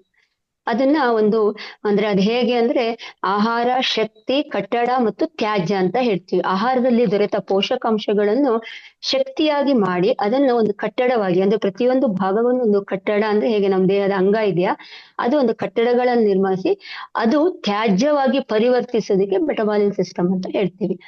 ಅದನ್ನ ಮಾಡ್ಕೊಳ್ಳಿಕ್ಕೆ ತುಂಬಾ ಹೆಲ್ಪ್ ಆಗುತ್ತೆ. ಅಂದ್ರೆ ಅದನ್ನ ಇನ್ಕ್ರೀಸ್ ಮಾಡಿಸ್ತಾ ಹೋಗುತ್ತೆ. ಬಿಸಿ ನೀರು ಅಂದ್ರೆ ಹಾಟ್ ವಾಟರ್ ಕುಡಿದಾಗ ಅದು ಇನ್ಕ್ರೀಸ್ ಆಗುತ್ತೆ, ಬೇಡದಷ್ಟು ಅವಾಗ ನಮಗೆ ತ್ಯಾಜ್ಯವಾಗಿ ಹೊರಗಡೆ ಹೋಗುತ್ತೆ. ಬೇಕಾದಷ್ಟು ಪೋಷಕಾಂಶಗಳನ್ನು ತಗೊಳ್ತಾ ಇರುತ್ತೆ, ಬೇಡದನ್ನು ಹೊರ ಕಳಿಸ್ತಾ ಇರುತ್ತೆ. ಅಂದ್ರೆ ಡೈಜೆಷನ್ ಆಗುತ್ತೆ, ಡೈಜೆಷನ್ ಮೂಲಕ ಅಂತ ಹೇಳ್ಬೋದು. ಹಾಗಾದ್ರೆ ಈ ಹಾಟ್ ವಾಟರ್ ಅಥವಾ ನಾರ್ಮಲ್ ಅಂದ್ರೆ ಹಾಟ್ ವಾಟರ್ ಅಥವಾ ವಾರ್ಮ್ ವಾಟರ್ನ ಯಾವ ಸಂದರ್ಭದಲ್ಲಿ ಕುಡಿಯೋದು ಒಳ್ಳೇದು ಅಂತ, ಇದನ್ನ ಬೆಳಗ್ಗೆ ಖಾಲಿ ಹೊಟ್ಟೆಯಲ್ಲಿ ಕುಡಿಯೋದು ಸೂಕ್ತ ಅಂತ ಹೇಳ್ತಾರೆ. ಅಥವಾ ಊಟದ ನಂತರ 1 ಅವರ್ ಬಿಟ್ಟು ಅಂದ್ರೆ 1 ಗಂಟೆಯ ನಂತರ ಕುಡಿಯುವುದು ತುಂಬಾ ಒಳ್ಳೇದು ಅಂತ ಹೇಳ್ತಾರೆ. ಅಂದ್ರೆ ಅಂದ್ರೆ ಆ ಟೈಮಲ್ಲಿ ಕುಡಿದ್ರೆ ಇದು ತುಂಬಾ ಒಳ್ಳೇದು ಅಂತ. ಅದೇ ರೀತಿ ಒಬ್ಬೊಬ್ಬರು ಬಾಡಿ ಒಂದೊಂದ್ ತರ ಇರುತ್ತೆ. ಒಬ್ರಿಗೆ ಕೋಲ್ಡ್ ಆಗಲ್ಲ, ಒಬ್ರಿಗೆ ಹಾಟ್ ಆಗಲ್ಲ, ಒಬ್ರಿಗೆ ನಾರ್ಮಲ್ ವಾಟರ್ ಆಗಲ್ಲ. ಈಗ ಕೋಲ್ಡ್ ಆಗದಿದ್ದವರು ಹಾಟ್ ವಾಟರ್ ಕುಡಿದ್ರೆ ಆಯ್ತು, ಹಾಟ್ ಆಗದಿದ್ದವರು ನಾರ್ಮಲ್ ವಾಟರ್ ಅಥವಾ ಮಾಮೂಲಿ ವಾಟರ್ ಕುಡಿದ್ರೆ ಆಯ್ತು, ಅದೇನು ವ್ಯತ್ಯಾಸ ಇಲ್ಲ. ಅದಕ್ಕೆ ಯಾರಿಗೆ ಯಾವುದು ಸೂಕ್ತನ ಆ ನೀರನ್ನು ಕುಡಿಯುವುದು ತುಂಬಾ ಒಳ್ಳೆಯದು ಅಂತ ಹೇಳ್ತಾರೆ. ಅಂದ್ರೆ ನಮ್ಮ ಆರೋಗ್ಯಕ್ಕೆ ತಕ್ಕಂತೆ, ನಿಮ್ಮ ದೇಹಕ್ಕೆ ತಕ್ಕಂತೆ ಹಾಗೂ ನಿಮ್ಮ ಅಗತ್ಯಕ್ಕೆ ತಕ್ಕಂತೆ ನೀರನ್ನು ಕುಡಿಯುವುದು ಉತ್ತಮ ಅಂತ ಹೇಳ್ತೀವಿ.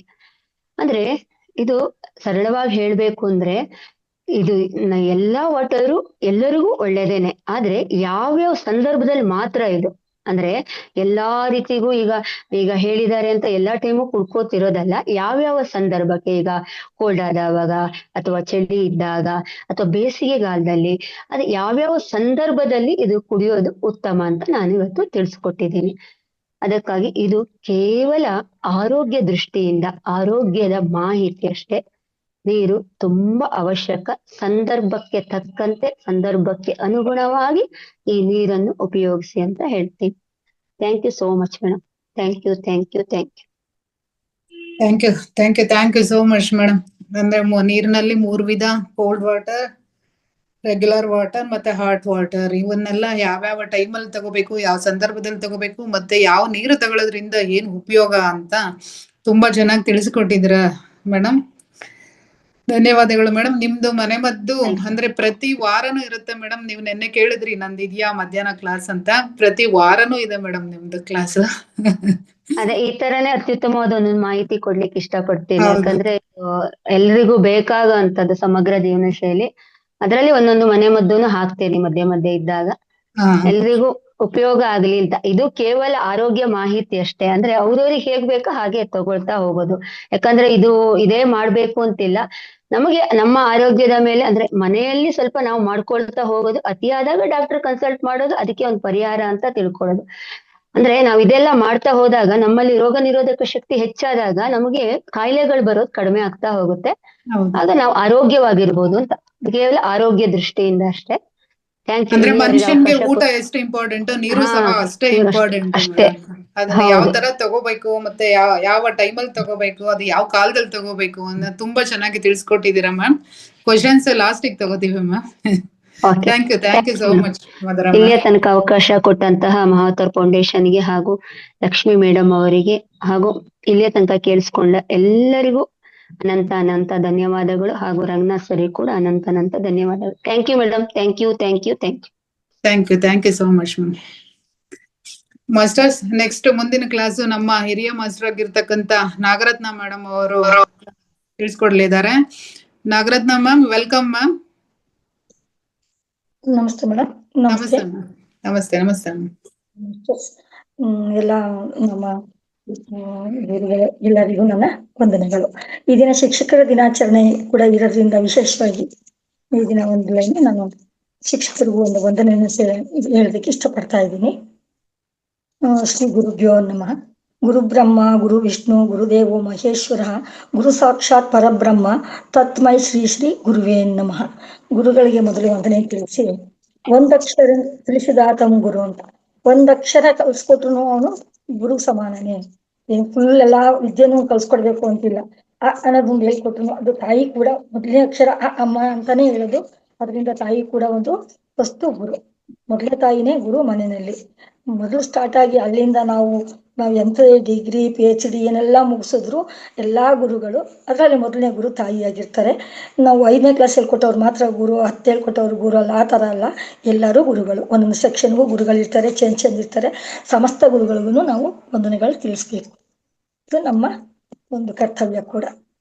ನೆಕ್ಸ್ಟ್ ಈಗ ನಮ್ಗೆ ಈಗ ಪ್ರಕೃತಿನಲ್ಲಿ 2 ತರದ ಮನಸ್ಸಿರುತ್ತೆ ಅಂತ ಅಂದ್ಬಿಟ್ಟು ನಾವು ಹೇಳ್ಬೇಕಾದ್ರೆ ಬೆಳಿಗ್ಗೆ ನಾವು ಎದ್ದೇಳ್ಬೇಕು. ನಾವು 5 ಗಂಟೆಗೆ ಹೇಳ್ಬೇಕು ಅಂತಂದ್ರೆ ನಾವು ಏನ್ ಮಾಡ್ಬೇಕು? ಅಲಾರಾಮ್ ಇಟ್ಕೋತೀವಿ. ಅಲಾರಾಮ್ ಬದಲು ನಾವು ಅಲಾರಾಮ್ ಎಲ್ಲರಿಗೂ ಅಲಾರಾಮ್ ಇಟ್ಕೊಳಕ್ಕೆ ಶಕ್ತಿ ಇರಲ್ಲ, ಅಲಾರಾಮ್ ಇಟ್ಕೊಳಕ್ ಬರಲ್ಲ, ಎಲ್ಲರೂ ಗಡಿಯಾರ ತಗೊಂಡಿಲ್ಲ. ಆ ತರದವ್ರೆಲ್ಲ ಏನ್ ಮಾಡ್ಬೇಕು? ಅದಕ್ಕೆ ಗುರುಗಳು ನಮ್ಗೆ ಒಂದು ವಿಷಯದ ಬಗ್ಗೆ ತಿಳಿಸ್ಕೊಟ್ಟಿದ್ದಾರೆ, ಯಾವ ರೀತಿ ಮಾಡ್ಬೇಕು ಅಂತ. ಅದನ್ನ ನಾವು ತಿಳ್ಕೊಂಡು ಜೊತೆಗೆ ನಮ್ಮ ಮನಸ್ಸಲ್ಲಿ ನಾವು ಯಾವ ರೀತಿ ಮಾಡ್ಕೊತಿದ್ವಿ ಅಂತ ಅನುಭವನ ಹೇಳಕ್ ಇಷ್ಟಪಡ್ತಾ ಇದ್ದೀನಿ. ಅಂದ್ರೆ ಇದು ಟಾಪಿಕ್ ಯಾವ್ದು ಮೇಡಮ್? ಇದು ಯಾವ ವಿಷಯ ಅಂತ? ಹೇಳಲು ಅಲಾರಾಮ್ ಏಕಿಬೇಕು ಅಂತ ಗುರುಗಳು ಹೇಳಿದ್ರು. Okay okay ma'am, okay continue ಮಾಡಿ. ಜೊತೆ ನಾನು ಸ್ವಲ್ಪ ವಿಷಯ ಸೇರಿಸ್ಕೊಂಡು ಅದನ್ನ ನಾನು ಮಾತಾಡ್ತಾ ಇರೋದು. ಅದು ಮತ್ತೆ ಏನಪ್ಪ ಇದು ಉಪಪ್ರಜ್ಞಾ ಮನಸ್ಸು ಅಂತ. ಈಗ ನಾವು ಹೇಳ್ಬೇಕು ಅಂತಂದ್ರೆ ನಾವು ಮನಸ್ಸು ಮಾಡ್ಬೇಕು. ಫಸ್ಟ್ ಯಾವುದೇ ಒಬ್ಬ ಮನುಷ್ಯ ಏನಾದ್ರು ಕೆಲಸ ಮಾಡ್ಬೇಕು ಅಂತಂದ್ರೆ ನಾವು ಮನಸ್ಸು ಮಾಡ್ಬೇಕು. ಆ ಮನಸ್ಸು ಅಂದ್ರೆ ಒಂದು ಸುಪ್ತ ಮನಸ್ಸು, ಒಂದು ಜಾಗೃತ ಮನಸ್ಸು. ಸುಪ್ತ ಮನಸ್ಸು ಅಂತ ಒಂದಿರುತ್ತೆ, ಮತ್ತೆ ಜಾಗೃತ ಮನಸ್ಸು ಅಂತ ಇರುತ್ತೆ. ನಾವು ಈ ಸುಪ್ತ ಮನಸ್ಸಿಗೆ, ಜಾಗೃತ ಮನಸ್ಸು ಅಂದ್ರೆ ನಾವು ಜಾಗೃತಿಯಾಗಿ ನಾವು ಹಗಲೆಲ್ಲ ಓಡಾಡ್ಕೊಂಡು ಮಾಡುವಂತ ಕೆಲಸಗಳಿಗೆಲ್ಲ ನಾವು ಜಾಗೃತ ಮನಸ್ಸನ್ನ ನಾವು ಬಳಸ್ಕೊತಾ ಇರ್ತೀವಿ. ರಾತ್ರಿ ನಾವು ಮಲ್ಕೊಂಡಾಗ ನಾವು ಸುಪ್ತ ಮನಸ್ಸಿನ ಜೊತೆ ನಾವು ವ್ಯವಹಾರ ನಡೆಸ್ತಾ ಇರ್ತೀವಿ. ಅದು ನಮಗೆ ಗೊತ್ತಿರೋದೇ ಇಲ್ಲ. ಸುಪ್ತ ಮನಸ್ಸು ಯಾವಾಗ್ಲೂ ಜಾಗೃತವಾಗಿರುತ್ತೆ. ಅದು ನಾವು ಜಾಗೃತವಾಗಿದ್ದಾಗ ಹಗಲಲ್ಲಿ ಮಾಡೋ ಕೆಲಸಗಳೆಲ್ಲ ನಾವು ಕಣ್ಣಿಗೆ ಕಾಣಿಸುತ್ತೆ. ಸುಪ್ತ ಮನಸ್ಸು ಮಾಡೋ ಕೆಲಸಗಳು ನಮ್ಗೆ ಕಾಣಿಸಲ್ಲ. ಬೇರೆಯವ್ರಿಗಾಗ್ಲಿ ನಮ್ಗಾಗ್ಲಿ ಅದು ಗೊತ್ತಾಗಲ್ಲ. ಅದ್ರ ಕೆಲಸ ಅದು ನಡೆಸ್ತಾನೆ ಇರುತ್ತೆ.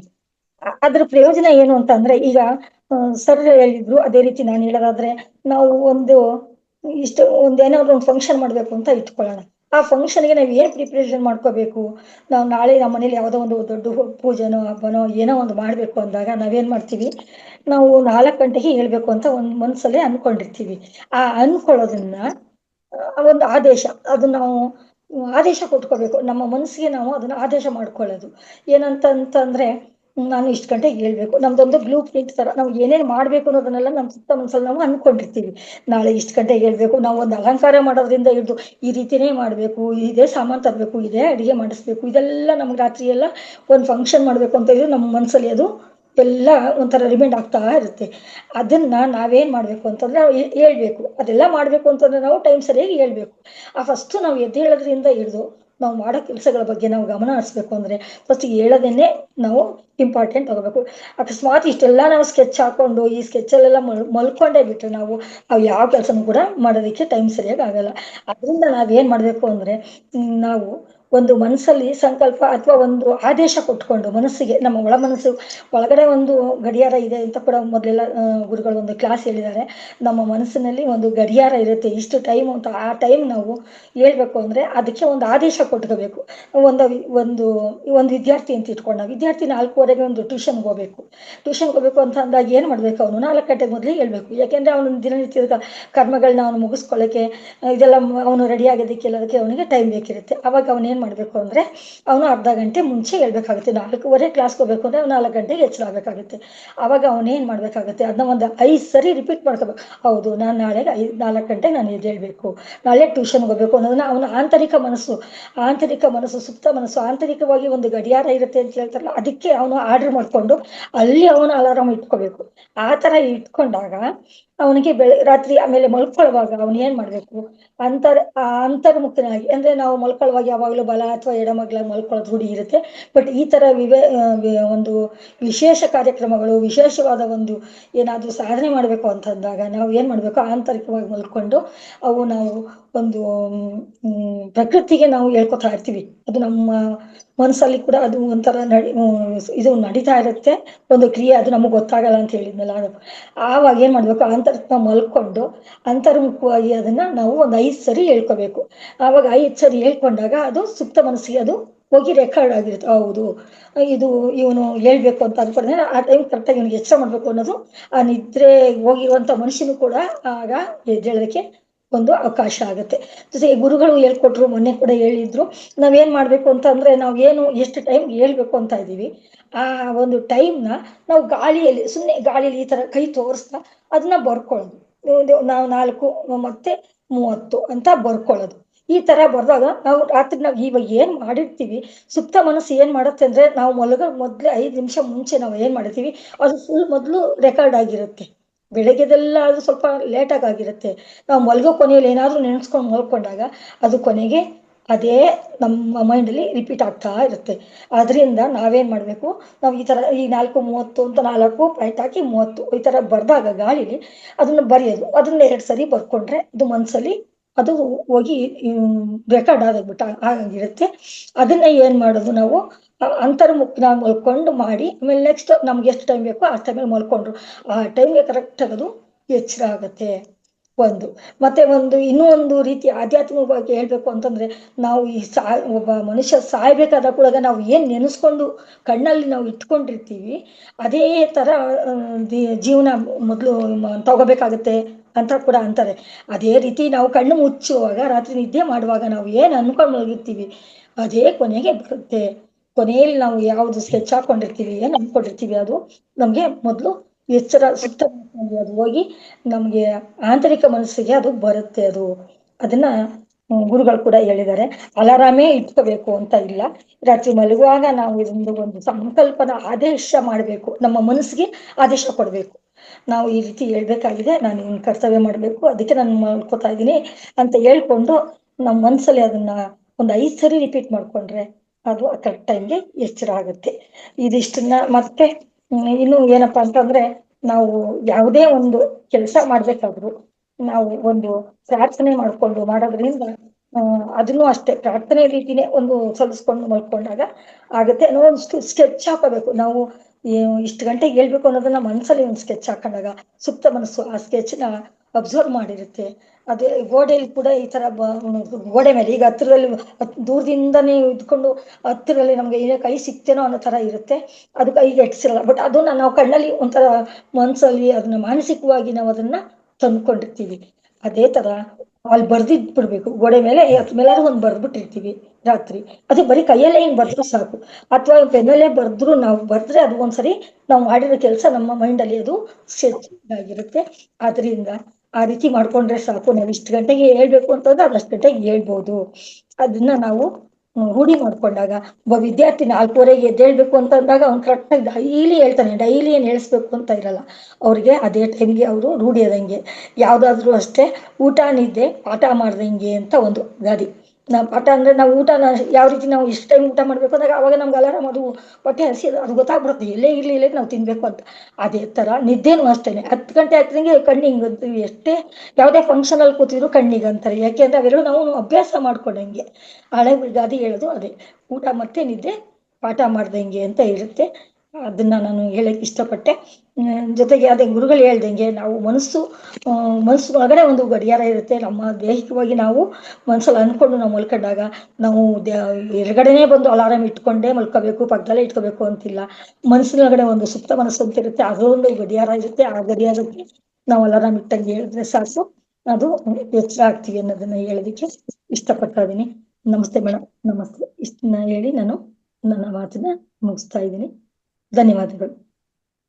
Thank you madam. ಅಂದ್ರೆ ನಿದ್ದೆಯಿಂದ ಹೇಳೋದಕ್ಕೆ ಅಲಾರಾಮ್ ಏಕೆ ಬೇಕು ಅಂತ ಒಂದು ವಿಷಯನ ತುಂಬಾ ಚೆನ್ನಾಗಿ, ಅಂದ್ರೆ ಅಲಾರಾಮ್ ಇಲ್ದೇನೆ ನಾವ್ ಯಾವ ತರ ಎದ್ದೊಳ್ಬಹುದು, ಯಾವ ತರ ಏನ್ ಮಾಡ್ಬೇಕು ಅನ್ನೋದನ್ನ ತುಂಬಾ ಚೆನ್ನಾಗಿ ತಿಳಿಸ್ಕೊಟ್ಟಿದ್ದೀರಾ ma'am. Thank you so much Nagaratna ma'am. Masters, ಇಲ್ಲಿ ತನಕ ನಮ್ಮ 4 ಜನ ಮಾಸ್ಟರ್ಸ್ ಅಂದ್ರೆ ರೇವತಿ ಮೇಡಮ್ ಅವರು ಮುದ್ರೆಗಳ ಬಗ್ಗೆ ತಿಳಿಸಿದ್ದಾರೆ. ಹಾಗೇನೆ ವೇದಾವತಿ ಮೇಡಮ್ ಅವರು ಧಾರ್ಮಿಕ ವಿಚಾರ ಅಂದ್ರೆ ಸ್ತ್ರೀ ಸೌಭಾಗ್ಯದ ಬಗ್ಗೆ ತಿಳಿಸ್ಕೊಟ್ಟಿದ್ದಾರೆ. ಹಾಗೇನೆ ಮಧುರಾ ಹೆಗ್ಡೆ ಮೇಡಮ್ ಅವರು ನೀರಿನ ಬಗ್ಗೆ ತಿಳಿಸಿದ್ದಾರೆ. ನಮ್ಮ ನಾಗರತ್ನ ಮೇಡಮ್ ಅವರು ಅಲಾರಾಮ್ ಇಲ್ದೇನೆ ನಿದ್ದೆಯಿಂದ ಯಾವ ತರ ಎದ್ದೊಳ್ಬೋದು ಅನ್ನೋದನ್ನ ತಿಳಿಸ್ಕೊಟ್ಟಿದ್ದಾರೆ ಮಾಸ್ಟರ್ಸ್. ನಿಮ್ಮ ಯಾವುದೇ 4 ಜನ ಮಾಸ್ಟರ್ಸ್ ಯಾವುದೇ ಕ್ವಶನ್ಸ್ ಇದ್ರು ಸಹ ನೀವು ಹ್ಯಾಂಡ್ ರೈಸ್ ಮಾಡಿ ಮೇಡಮ್ ಅವ್ರ ಹತ್ರ ಯಾವುದೇ ಕ್ವಶನ್ಸ್ ಇದ್ರು ನೀವು ಆನ್ಸರ್ನ ಪಡ್ಕೊಬಹುದು. ಹ್ಯಾಂಡ್ ರೈಸ್ ಮಾಡಿದ್ರೆ ಒಬ್ಬೊಬ್ರಿಗೂ ನಾನು ಅನ್ಮ್ಯೂಟ್ ಮಾಡ್ತೀನಿ, ನಿಮ್ಮ ಕ್ವಶನ್ಸ್ ಅನ್ನ ಕೇಳ್ಕೊಬಹುದು ಮಾಸ್ಟರ್ಸ್. ಹ್ಯಾಂಡ್ ರೈಸ್ ಮಾಡಿ ಮಾಸ್ಟರ್ಸ್ ಒಬ್ಬೊಬ್ರೆ.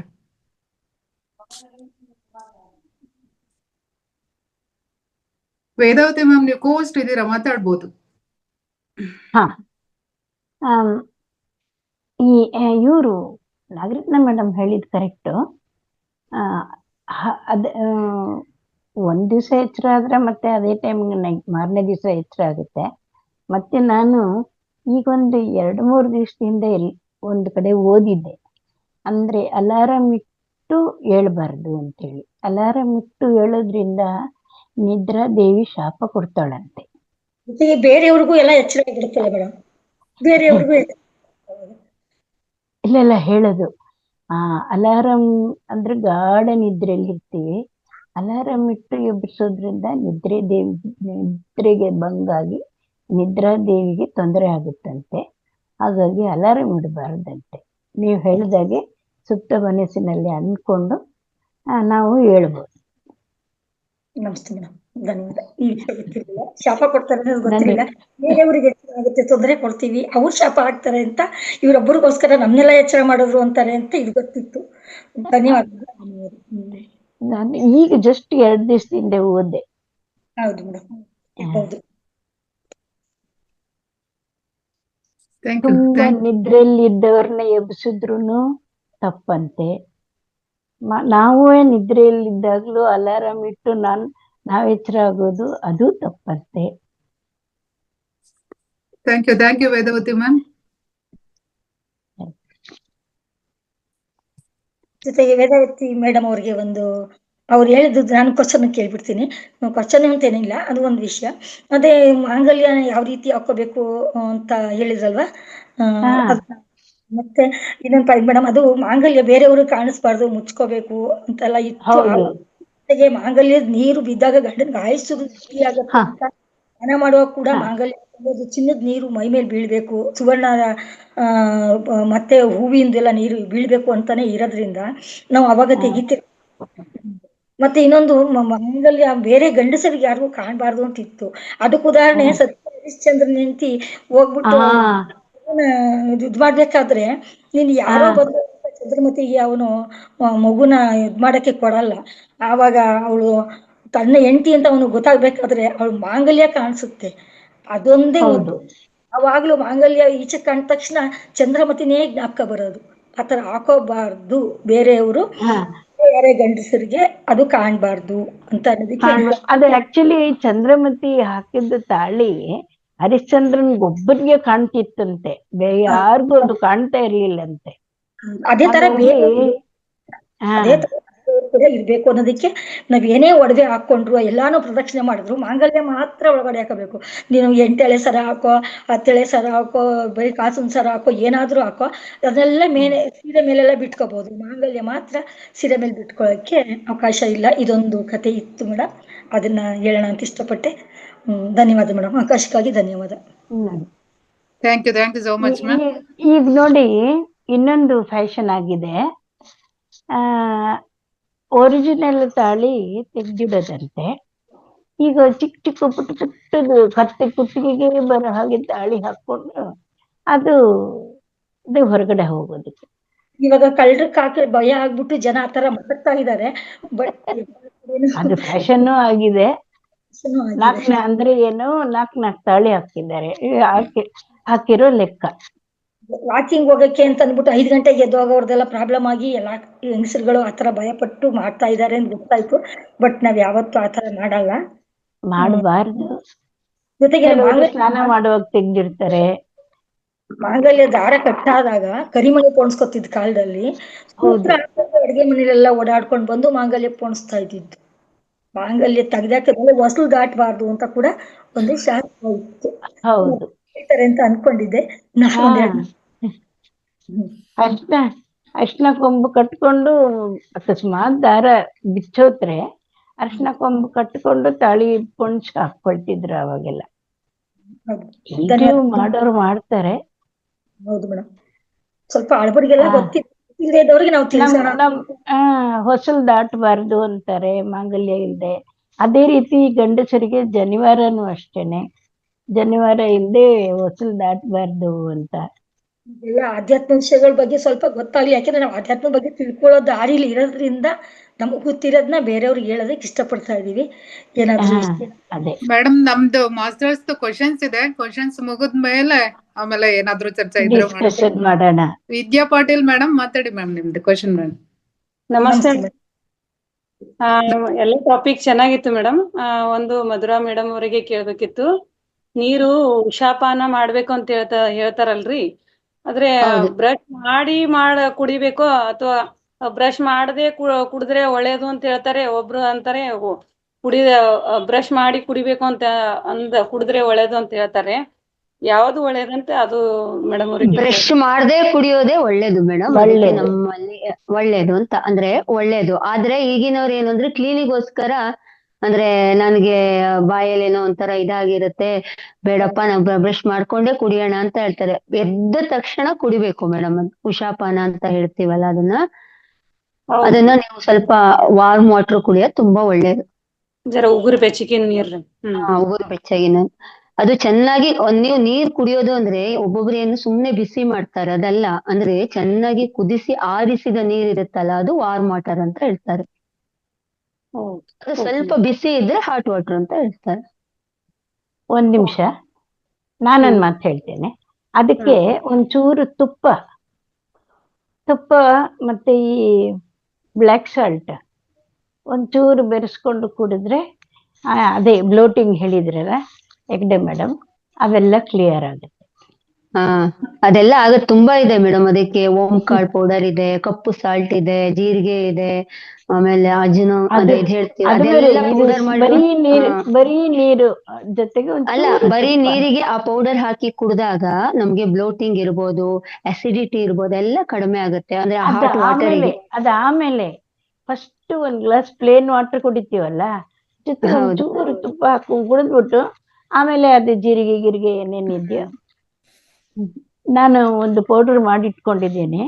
ಒಂದಷ್ಟು ಕರಿಬೇವು, ಜೀರಿಗೆ, ಅಗಸೆ ಬೀಜ ಮತ್ತೆ ಎಳ್ಳು, ಕರಿ ಎಳ್ಳು, ಇದೆಲ್ಲ ಒಂದು ಪ್ರಪೋರ್ಷನ್ ಹಾಕಿ ಸ್ವಲ್ಪ ಹುರಿದು ಪುಡಿ ಮಾಡಿ ಇಟ್ಕೊಂಡಿದ್ದೇನೆ. ನಾನು ಅದು ಕುಡಿತೀನಿ ಫಸ್ಟ್. ಸ್ವಲ್ಪ ಅದಿಲ್ಲ ಅಂದ್ರೆ ನೀವು ರಾತ್ರಿ ಮೆಂತೆ ಒಳ್ಳೆ ನೀರು ಕುದಿಸಿ ಹಾಸಿ ಮೆಂತೆ ಕಾಳು ನೆನೆಸಿ ಆ ನೀರ್ ಇರುತ್ತಲ್ಲ, ಅದನ್ನ ನೀವು ಮಾರ್ನಿಂಗ್ ಕುಡಿ ಉಷಾಪಾನದಲ್ಲಿ ಮಾಡ್ಕೊಂಡ್ರು ತುಂಬಾ ಒಳ್ಳೇದು ಅಂತ ಹೇಳ್ತಾರೆ. ಅದು ತೊಂದರೆ ಇಲ್ಲ. ಯಾವುದು ಅಂದ್ರೆ ಇಲ್ಲಿ ಅಂದ್ರೆ ಅದೇ ಅವರವರ ದೇಹದ ಪ್ರಕೃತಿಗೆ ಏನ್ ಬೇಕೋ ಅದನ್ನ ಮಾಡ್ಕೋಬೇಕು. ಅಂದ್ರೆ ಒಬ್ಬರಿಗೆ ನಿಮ್ಗೆ ಮೆಂತೆ ಆಗಲ್ಲ, ಒಬ್ರಿಗೆ ಜೀರಿಗೆ ಆಗಲ್ಲ.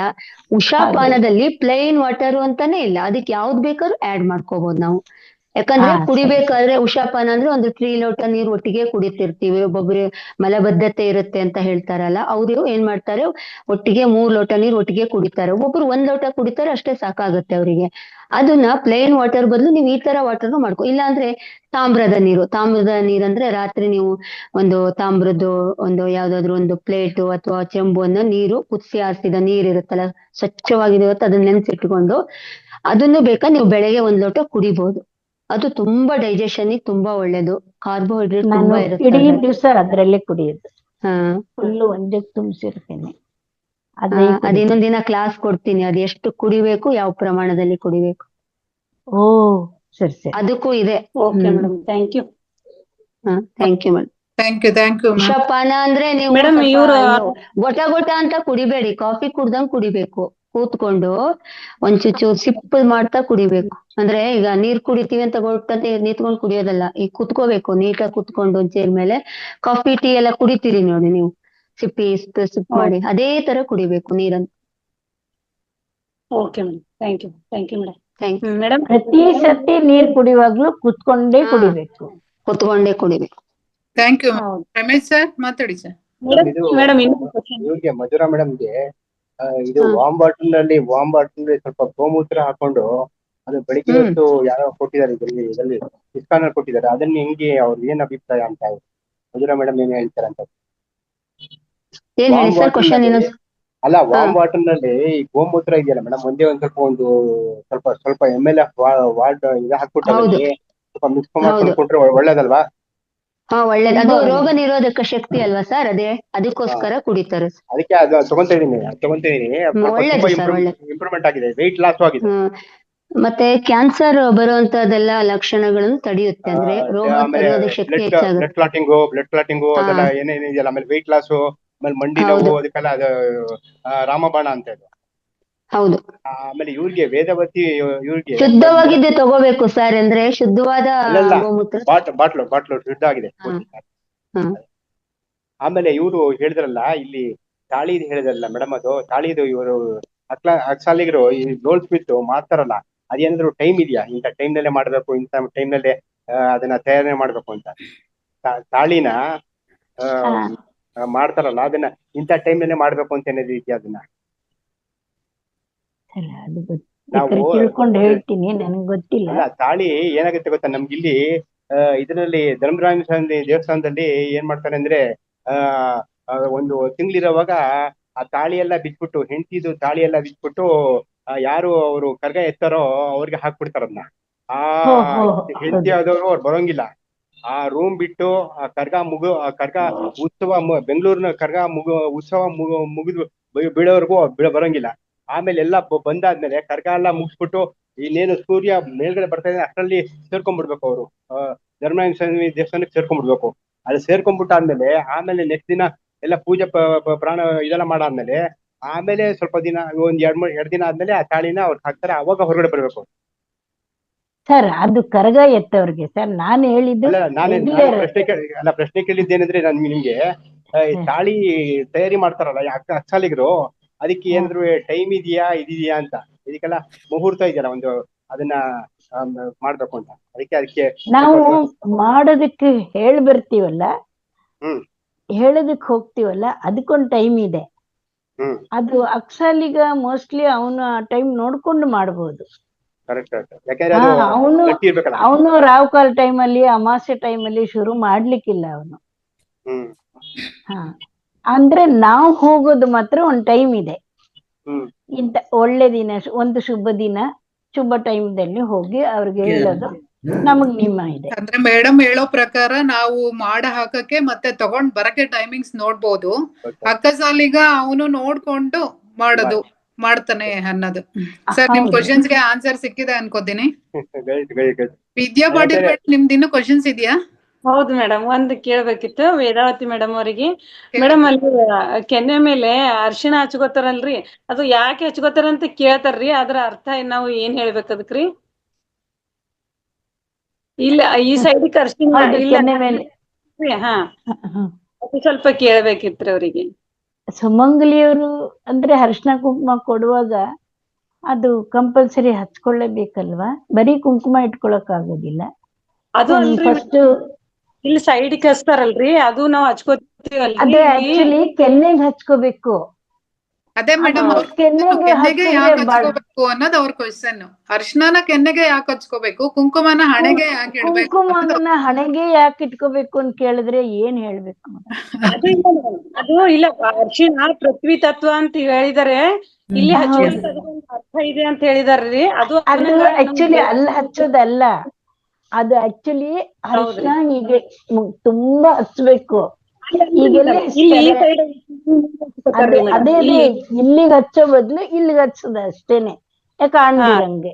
ಇಲ್ಲಿ ಹಚ್ಚಿದ್ರೆ ಸುಮ್ನೆ ಬಳ್ಕೊಂಡಾಗ ಆಗುತ್ತೆ ಅಂತೇಳಿ ಅವಾಗೆಲ್ಲ ಹಿಂಗ ಹಚ್ಚಿ ಕುಂಕುಮ ಇಡ್ತಾ ಇದ್ರು. ಇವಾಗ ಕಾಣ್ಬಾರ್ದು, ಅದೆಲ್ಲ ಫ್ಯಾಷನ್ ಅಲ್ವಾ, ಹಾಗಾಗಿ ಒಂದು ಚೂರು ಹಿಂಗ್ ಹಚ್ಚಿ ಬಿಡೋದು. ಅದೇ ಯಾಕೆ ಹಚ್ಕೋತಾರ ಕೇಳಿದಾರ್ರಿ, ಅದಕ್ಕೆ ನಿಮ್ಗೆ ಗೊತ್ತಿದೆ ಅಂತ ಕೇಳ್ಬೇಕೆ ಅಂತೇಳಿ ಕೇಳ್ದೇನೆ. ಓಕೆ ಮ್ಯಾಮ್, ನಾನ್ ಬೇಕಾದ್ರೆ ತಿಳ್ಕೊಂಡು ನೆಕ್ಸ್ಟ್ ಕ್ಲಾಸ್ ಅಲ್ಲಿ ಹೇಳ್ತೀನಿ. ಅಲ್ಲ ಮೇಡಮ್, ಈಗ ನೀವ್ ಹೇಳಿದ್ರಿ ಕೆನ್ನೆಗೆ ಮುಂದೆ ಹಚ್ಬೇಕು, ಅದ್ರ ಬದ್ಲು ಇಲ್ಲಿ ಹಚ್ಚೋ ಬದ್ಲು ಇಲ್ಲಿ ಹಚ್ತಾರೆ ಅಂತ. ಸರಿ, ಕೆನ್ನೆಗೆ ಯಾಕೆ ಹಚ್ಬೇಕು? ಹೋಗ್ಲಿ, ನನ್ ಕ್ವಶನ್ ಅದು, ಕೆನ್ನೆಗೆ ಯಾಕೆ ಹಚ್ಬೇಕು?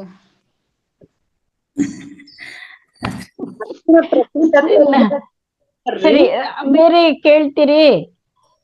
ನಾನು ಅಷ್ಟರಲ್ಲಿ ನೋಡ್ತೀನಿ. Okay okay ma'am, okay ma'am. Lakshmi ma'am madam ನಾನು ಈ ಪ್ರಶ್ನೆಯನ್ನ ಕೆಲವು ಕಡೆ ಕೇಳಿದ್ದೆ. ಒಂದೇನ್ ಹೇಳ್ತಾರಂತಂದ್ರೆ ನಮ್ಮ ಮುಖ ಯಾವಾಗ್ಲೂ ಎಕ್ಸ್ಪೋಜರ್ ಆಗೇ ಇರ್ತದೆ ಹೊರಗಡೆಗೆ. ಓಕೆ. ಅರಿಶಿಣ ಇಸ್ ಆಕ್ಚುಲಿ ಆಂಟಿಸೆಪ್ಟಿಕ್. ಎಸ್. ಅರ್ಥ ಆಯ್ತಲ್ಲ? ಅದಕ್ಕೋಸ್ಕರ ಹೊರಗೆದು ಏನಾದ್ರೂ ಬಂದು ಕೂತ್ಕೊಂಡಾಗ ಮಾಡಿದಾಗ ಇಟ್ ವರ್ಕ್ಸ್ ಆಸ್ ಆಂಟಿಸೆಪ್ಟಿಕ್ ಅಂತ ಹೇಳ್ಕೊಂಡದ್ದು. ನಾನು ಓದಿಲ್ಲ, ನನಗೆ ಅದರ ಬಗ್ಗೆ ಜ್ಞಾನ ಇಲ್ಲ, ಬಟ್ ನಾನು ಈ ಪ್ರಶ್ನೆಯನ್ನ ಕೇಳಿದ್ದೆ. ಯಾಕಂದ್ರೆ ನಮ್ಮಲ್ಲಿ ಅಂತೂ ಅದೆಲ್ಲ ಇಲ್ಲ, ಹೌದು. ಹಚ್ಚುವಂತದೇ ಇಲ್ಲ. But ಯಾಕೆ ಹಿಂಗೆಲ್ಲ ಹಾಕೋತೀರಾ ಅಂತ ಹೇಳ್ಕೊಂಡು ಕೇಳಿದಾಗ ಆ ತರದ ಒಂದು ಅಂಶವನ್ನ ಗಮನಕ್ಕೆ ತಂದ್ರು. ಅಂದ್ರೆ ಇನ್ಫೆಕ್ಷನ್ ಆಗ್ಬಾರ್ದು ಸೀಸನ್ಗೆ ಅರಿಶಿಣ ಹಾಕ್ತಾರೆ. ನಾನ್ ತಿಳ್ಕೊಂಡ್ ಬಗ್ಗೆ ಏನಂತಂದ್ರೆ, ಮದ್ವೆ ಮನೆಗಳಲ್ಲಿ ಮೊದ್ಲು ಅರ್ಶಿನ ಶಾಸ್ತ್ರ ಅಂತಾನೆ ಮೊದ್ಲು ಸ್ಟಾರ್ಟ್ ಆಗದೆ ಅರ್ಶಿನ ಶಾಸ್ತ್ರ. ಯಾಕೆ ಅಂತಂದ್ರೆ ಅದು ದೃಷ್ಟಿ ದೋಷ ಕೂಡ ಇರುತ್ತೆ ಅಂತ ಒಂದು. ಆಂಟಿಬಯೋಟಿಕ್ ಯಾಕೆ ಅಂತಂದ್ರೆ ಹೊರಗಡೆಯಿಂದ ಎಲ್ಲಾ ಜನಗಳು, ಎಲ್ಲಾ ರೀತಿ ಜನಗಳು, ಕೆಟ್ಟವರು ಒಳ್ಳೆಯವರೆಲ್ಲ ಇರ್ತಾರೆ. ಆಮೇಲೆ ಬ್ಯಾಕ್ಟೀರಿಯಾಗಳು ಒಳ್ಳೇದು ಕೆಟ್ಟದೆಲ್ಲ ಇರುತ್ತೆ. ಅವ್ರು ಎಲ್ಲೆಲ್ಲೆಲ್ಲ ಬಂದಿರ್ತಾರೆ. ಅದೆಲ್ಲ ಮದುವೆ ಹುಡುಗಿಗಾಗ್ಲಿ ಹುಡುಗನಿಗಾಗ್ಲಿ ಅದು ಯಾವುದೇ ತೊಂದರೆ ಆಗಬಾರ್ದು ಅನ್ನೋದಕ್ಕೆ ಹುಡುಗನಿಗೆ ಹುಡುಗಿಗೆ ಎಲ್ಲರೂ ಮೊದಲು ಅರ್ಶಿನ ಶಾಸ್ತ್ರದಿಂದನೇ. ಜೊತೆಗೆ ಅದು ಆಧ್ಯಾತ್ಮಿಕವಾಗಿ ತಗೊಂಡ್ರೆ ಒಂದು ಶುಭ ಸಂಕೇತ, ಒಂದು ಲಕ್ಷ್ಮಿ. ಅರ್ಶಿನ ಅಂತಂದ್ರೆ ಒಂದು ಲಕ್ಷ್ಮಿ ಅಂತಾನೆ ನಾವು ಇದನ್ನ ಮಾಡೋದು. ಅರ್ಶಿನ ಗಿಡ ಕೂಡ ಬೆಳೆಸೋದು, ಅರ್ಶಿನದ್ದು ಒಂದು ಸಣ್ಣದು ತುಳಸಿ ಕಟ್ಟೆಲಿ ಇಡೋದಾಗ್ಲಿ, ಇದನ್ನೆಲ್ಲ ಮಾಡೋದ್ರಿಂದ ಈ ತರ ಕೂಡ ಇದೆ. ಒಂದೇನಪ್ಪಾ ಅಂದ್ರೆ ಮುಖಕ್ಕೆಲ್ಲ ಹಚ್ಚೋದು ಹುಡುಗಿಗೆ ಯಾಕೆ ಅಂತಂದ್ರೆ ಅದೇ ಆಂಟಿಬಯೋಟಿಕ್ ಆಗಿ ವರ್ಕ್ ಮಾಡಿದ್ರೆ ಒಂದು ದೃಷ್ಟಿ ದೋಷ ಕೂಡ. ನಾವು ಅರ್ಶಿನ ನೀರಿಗೆ ಒಂದು ಸುಣ್ಣ ಹಾಕಿ ಅದು ಆರತಿ ಮಾಡಿ ಕೊನೆಯಲ್ಲಿ ನಾವು ತೆಗೆಯೋದು. ಅರ್ಶಿನ ಕುಂಕುಮ ಸೇರ್ಸೋದು ದೇವರುಗಳಿಗೆ. ಬರೀ ಅರ್ಶಿನ ಹಾಕಿ ಅದಕ್ಕೆ ಒಂದು ಸುಣ್ಣ ಹಾಕಿದಾಗ ಅದು ಕೆಂಪು ಬರುತ್ತೆ, ಅದು ದೃಷ್ಟಿ ದೋಷ ನಿವಾರಣೆಗೆ ಅಂತ. ಆ ರೀತಿನು ಅಂತ ನಾವು ಅನ್ಕೊಂಡಿದೀನಿ. ಎಲ್ಲೋ ಕೇಳಿದೀನಿ. ಜೊತೆಗೆ ನಮ್ಮ ಮುಖ ಹೇಳ್ದಂಗೆ ಎಲ್ಲರಿಗೂ ಕಾಣಿಸೋದು ಫಸ್ಟ್ ಮುಖ. ನಾವೆಲ್ಲ ಏನೆಲ್ಲ ಮುಚ್ಕೊಂಡ್ರು ಮುಖ ಮಾತ್ರ ಪ್ರದಕ್ಷಿಣೆ ಇಟ್ಕೊಂಡಿರ್ತೀವಿ. ಎಲ್ಲ ಯಾರೋ ಕಳ್ಳರಿಗೆ ಕಾಕರಿಗೆ ಏನೋ ಬೇಡದವ್ರು ಮಾತ್ರ ಮುಖಕ್ಕೆ ಮುಖವಾಡ ಹಾಕಿರ್ತಾರೆ ಅಷ್ಟ್ಬಿಟ್ಟು ನಾವ್ ಯಾರು ಮುಖವಾಡ ಹಾಕುವಂಥದ್ದಿಲ್ಲ. ಮನುಷ್ಯ ಯಾವಾಗ್ಲೂ ಫಸ್ಟ್ ಕಾಣಿಸೋದೆ ಮುಗುಳ್ನಿಗೆ. ಮುಖನೇ ಮೊದಲು ಕಾಣಿಸ್ಬೇಕು. ಅದರಿಂದ ಮುಖಕ್ಕೆ ಮೊದಲು ದೃಷ್ಟಿ ಇದಾಗುತ್ತೆ ಅನ್ನೋದಕ್ಕೂ ಒಂದು ಅದು ಅರ್ಶಿನದ್ದೆಲ್ಲ ಹಚ್ತಾರೆ ಒಂದು. ಮತ್ತೇನಪ್ಪ ಎಲ್ಲ ಮೇಡಮ್ ಥ್ಯಾಂಕ್ ಯು ಮೇಡಮ್. ವಿದ್ಯಾ ಪಾಟೀಲ್ ಲಕ್ಷ್ಮಿ, ಒಂದ್ ನಿಮಿಷ ಲಕ್ಷ್ಮಿ ಮೇಡಮ್. ಅದು ಯಾಕೆ ಅಂದ್ರೆ ನಾನ್ ತಿಳ್ಕೊಂಡಿದ್ದು ವೈಜ್ಞಾನಿಕವಾಗಿ ಅದರಲ್ಲಿ ಕರ್ಕ್ಯೂಮಿನ್ ಎಂಬ ಒಂದು ದ್ರವ್ಯ ಇರುತ್ತೆ. ಅದು ಮುಖದ ಮೇಲೆ ಹಚ್ಚಿದಾಗ ನಮ್ಮ ಮುಖದಲ್ಲಿ ಏನೇ ಮಡವೆ ಇರ್ಲಿ, ದದ್ದು ಇರ್ಲಿ, ಅಥವಾ ಚರ್ಮ ರೋಗ ಇರ್ಲಿ, ಏನೇ ಕಾಯಿಲೆಗಳಿದ್ರು ಕೂಡ ಅದು ತೆಗೆಯುತ್ತೆ ಅನ್ನೋ ದೃಷ್ಟಿಯಿಂದ. ಆಕ್ಚುಲಿ ಅದು ಇಲ್ಲಿ ಹಚ್ಕೊಳ್ಳೋದಿರ್ಲಿಲ್ಲ. ಆಕ್ಚುಲಿ ಇಷ್ಟು ಹೇಳ್ದಾಗೆ ವೇದಾವತಿ ಮೇಳ್ದಾಗ ತುಂಬಾ ಹಚ್ಕೊಳ್ಳೋದಿತ್ತು. ಈಗ ಹೋಗಿ ಹೋಗಿ ಹೋಗಿ ಹೋಗಿ ಶಾರ್ಟ್ ಆಗಿದೆ ಅಷ್ಟೇ, ಒಂದು ಡಾಟ್ ಆಗಿದೆ. ಅಷ್ಟು ಹಚ್ಕೊಂಡ್ರೆ ನಮ್ಮ ಮುಖದಲ್ಲಿರುವ ಕಲೆ ಇರ್ಬೋದು, ಅಥವಾ ಒಂದು ಬಂಗು ಅಂತ ಏನ್ ಹೇಳ್ತೀವಿ, ದದ್ದು, ಚರ್ಮದ ಕಾಯಿಲೆಗಳು, ಆ ತರದ್ ಏನಂದ್ರೆ ತೆಗೆಯುವಂತ ಗುಣ ಅದ್ರಲ್ಲಿ ಇದೆ. ಅರಿಶಿಣದಲ್ಲಿ ಕರ್ಕ್ಯೂಮಿನ್ ಅಂತ ಹೇಳ್ತೀವಿ, ಅದಕ್ಕೆ ಕರ್ಕ್ಯೂಮಿನ್ ಅಂತ ಹೇಳ್ತೀವಿ. ಆ ದ್ರವ ಇರುತ್ತೆ ಅದರಲ್ಲಿ. ಅದಕ್ಕೋಸ್ಕರ ಅದನ್ನ ಮತ್ತೆ ಮಂಗಳಕರ ಅಂತ ನಾವು ಆಧ್ಯಾತ್ಮಿಕವಾಗಿ ನೋಡೋದಾದ್ರೆ ಅದನ್ನ ಮಂಗಳಕರ, ವೈಜ್ಞಾನಿಕವಾಗಿ ನೋಡೋದಾದ್ರೆ ಆ ತರ. ಆ ದೃಷ್ಟಿಯಿಂದ ಅದನ್ನ ಹಚ್ಕೋಬೇಕು ಅಂತ ಅಂದ್ರೆ ಹೇಳ್ತಾ ಇರ್ತಿದ್ರು. ಅಂದ್ರೆ ಅದು ವಿಷಕಾರಿ ವಸ್ತುಗಳನ್ನ ಹೊರಗಡೆ ಹಾಕುತ್ತೆ ಅರಿಶಿಣ. ನೋಡಿ, ಯಾವಾಗ ಆಂಟಿಬಯೋಟಿಕ್ ತರ ಕೆಲಸ ಮಾಡುತ್ತಲ್ಲ, ಅದಕ್ಕೋಸ್ಕರ ನಮ್ಮ ಮುಖದಲ್ಲಿ ಏನೇ ಒಂದು ವಿಷ ವಸ್ತು ಇದ್ರೂನು ಅದು ತೆಗೆಯುತ್ತೆ ಅಂತ. ಏನೇ ಹುಳ ಬಂದು ಇದಾಗಿರ್ಲಿ, ಅಥವಾ ಒಂದು ಕಲೆ ಇರ್ಲಿ ಅಂತ ಒಂದು, ಅಂದ್ರೆ ನಮ್ಗೆ ಚರ್ಮ ರೋಗ ಬಂದಿರುತ್ತೆ ಯಾವ್ದೋ ಒಂದು ಕ್ರಿಮಿಯಿಂದ, ಅದೆಲ್ಲ ಹೋಗ್ಲಿಕ್ಕೋಸ್ಕರ ಇರೋದು ಅಂತ ಮಾಡಿರ್ತಾರೆ. ನಾನು ಚೆಕ್ ಮಾಡಿದೆ ಈಗ, ನಾವೆಲ್ಲರೂ ಹೇಳಿದ ಪಾಯಿಂಟ್ಸ್ ಎಲ್ಲ ಕರೆಕ್ಟ್. ನಾನ್ ತಿಳ್ಕೊಂಡಿದ್ ಮೇಡಮ್, ವೇದಾವತಿ ಮೇಡಮ್, ನಾ ತಿಳ್ಕೊಂಡಿದ್ ಅದು ಅಂದ್ರೆ ನಾನು ಆರೋಗ್ಯದ ಈ ಆಯುರ್ವೇದದ ಪ್ರಕಾರ ಹೇಳೋದು ಆ ತರ ಹೇಳ್ತಾರೆ. ವರ್ಕ್ ಮಾಡುತ್ತೆ ಅದು ಚರ್ಮದ ಮೇಲ್ಗಡೆ ಅಂತ ಒಂದು, ಒಳಗೂ ಕೂಡ ಇಲ್ಲ. ಅದು ಅರ್ಶಿನ ಅಂತಂದ್ರೆ ಒಂದು ಲಕ್ಷ್ಮಿ ಸಂಕೇತ, ಜೊತೆಗೆ ಆಂಟಿಬಯೋಟಿಕ್, ಅಧ್ಯಾತ್ಮ ಮತ್ತು ವಿಜ್ಞಾನ ಎರಡು ಸೇರ್ಕೊಂಡಾಗ. Thank you ma'am. ನಮ್ ಸುಜಾತ ಮೇಡಮ್ ಕ್ವಶನ್ಸ್ ಏನಿದೆ ನೋಡ್ಬಿಡೋಣ. ಮಾತಾಡಿ ಮೇಡಮ್. ಸುಜಾತ ಮಾತಾಡಿ ಮ್ಯಾಮ್.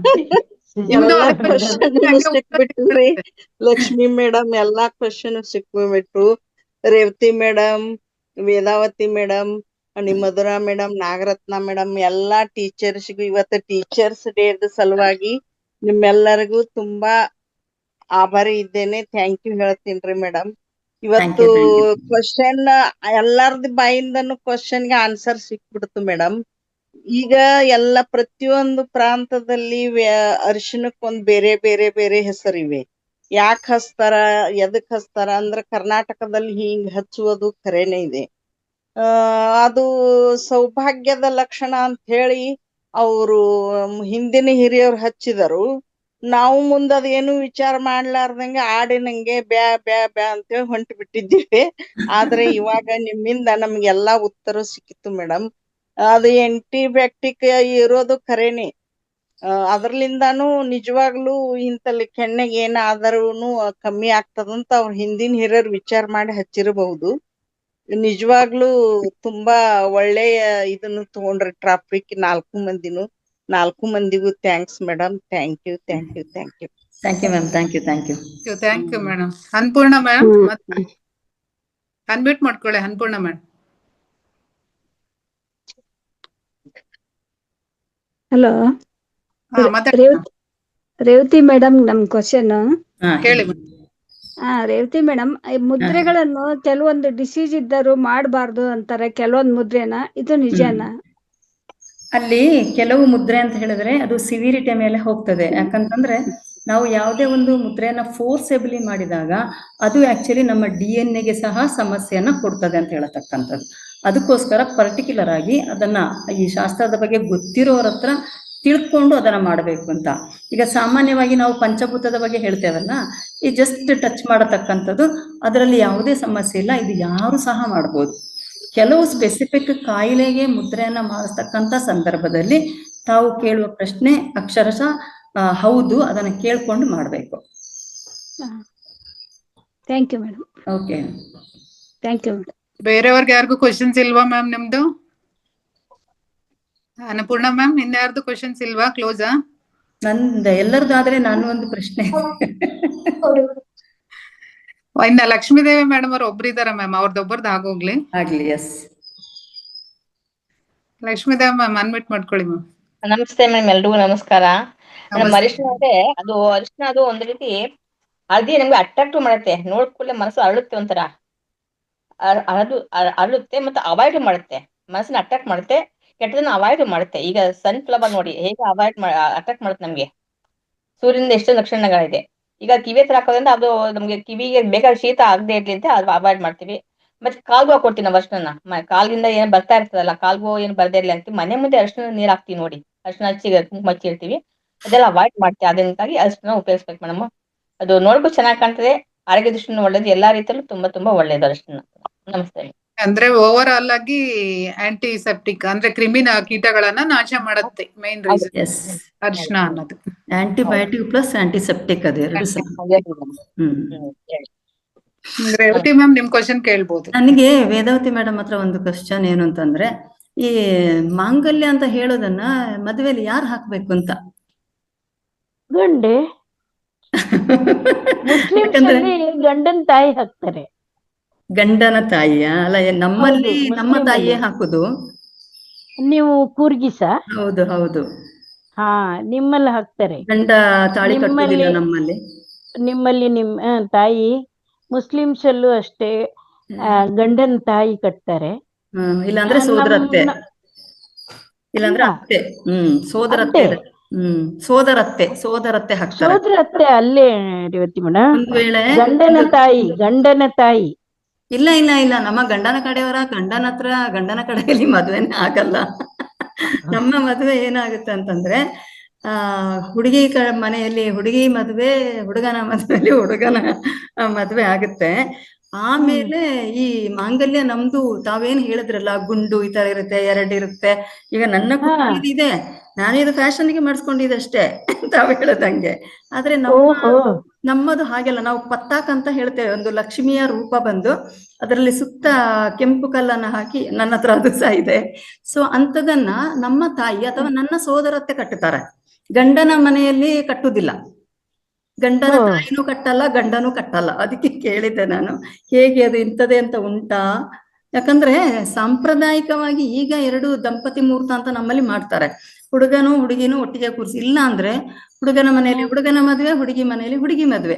ಆಮೇಲೆ ಅಂದ್ರೆ ಒಟ್ಟಿಗೆ ಕೂರ್ಸಿ ಮಾಡಲ್ವಾ?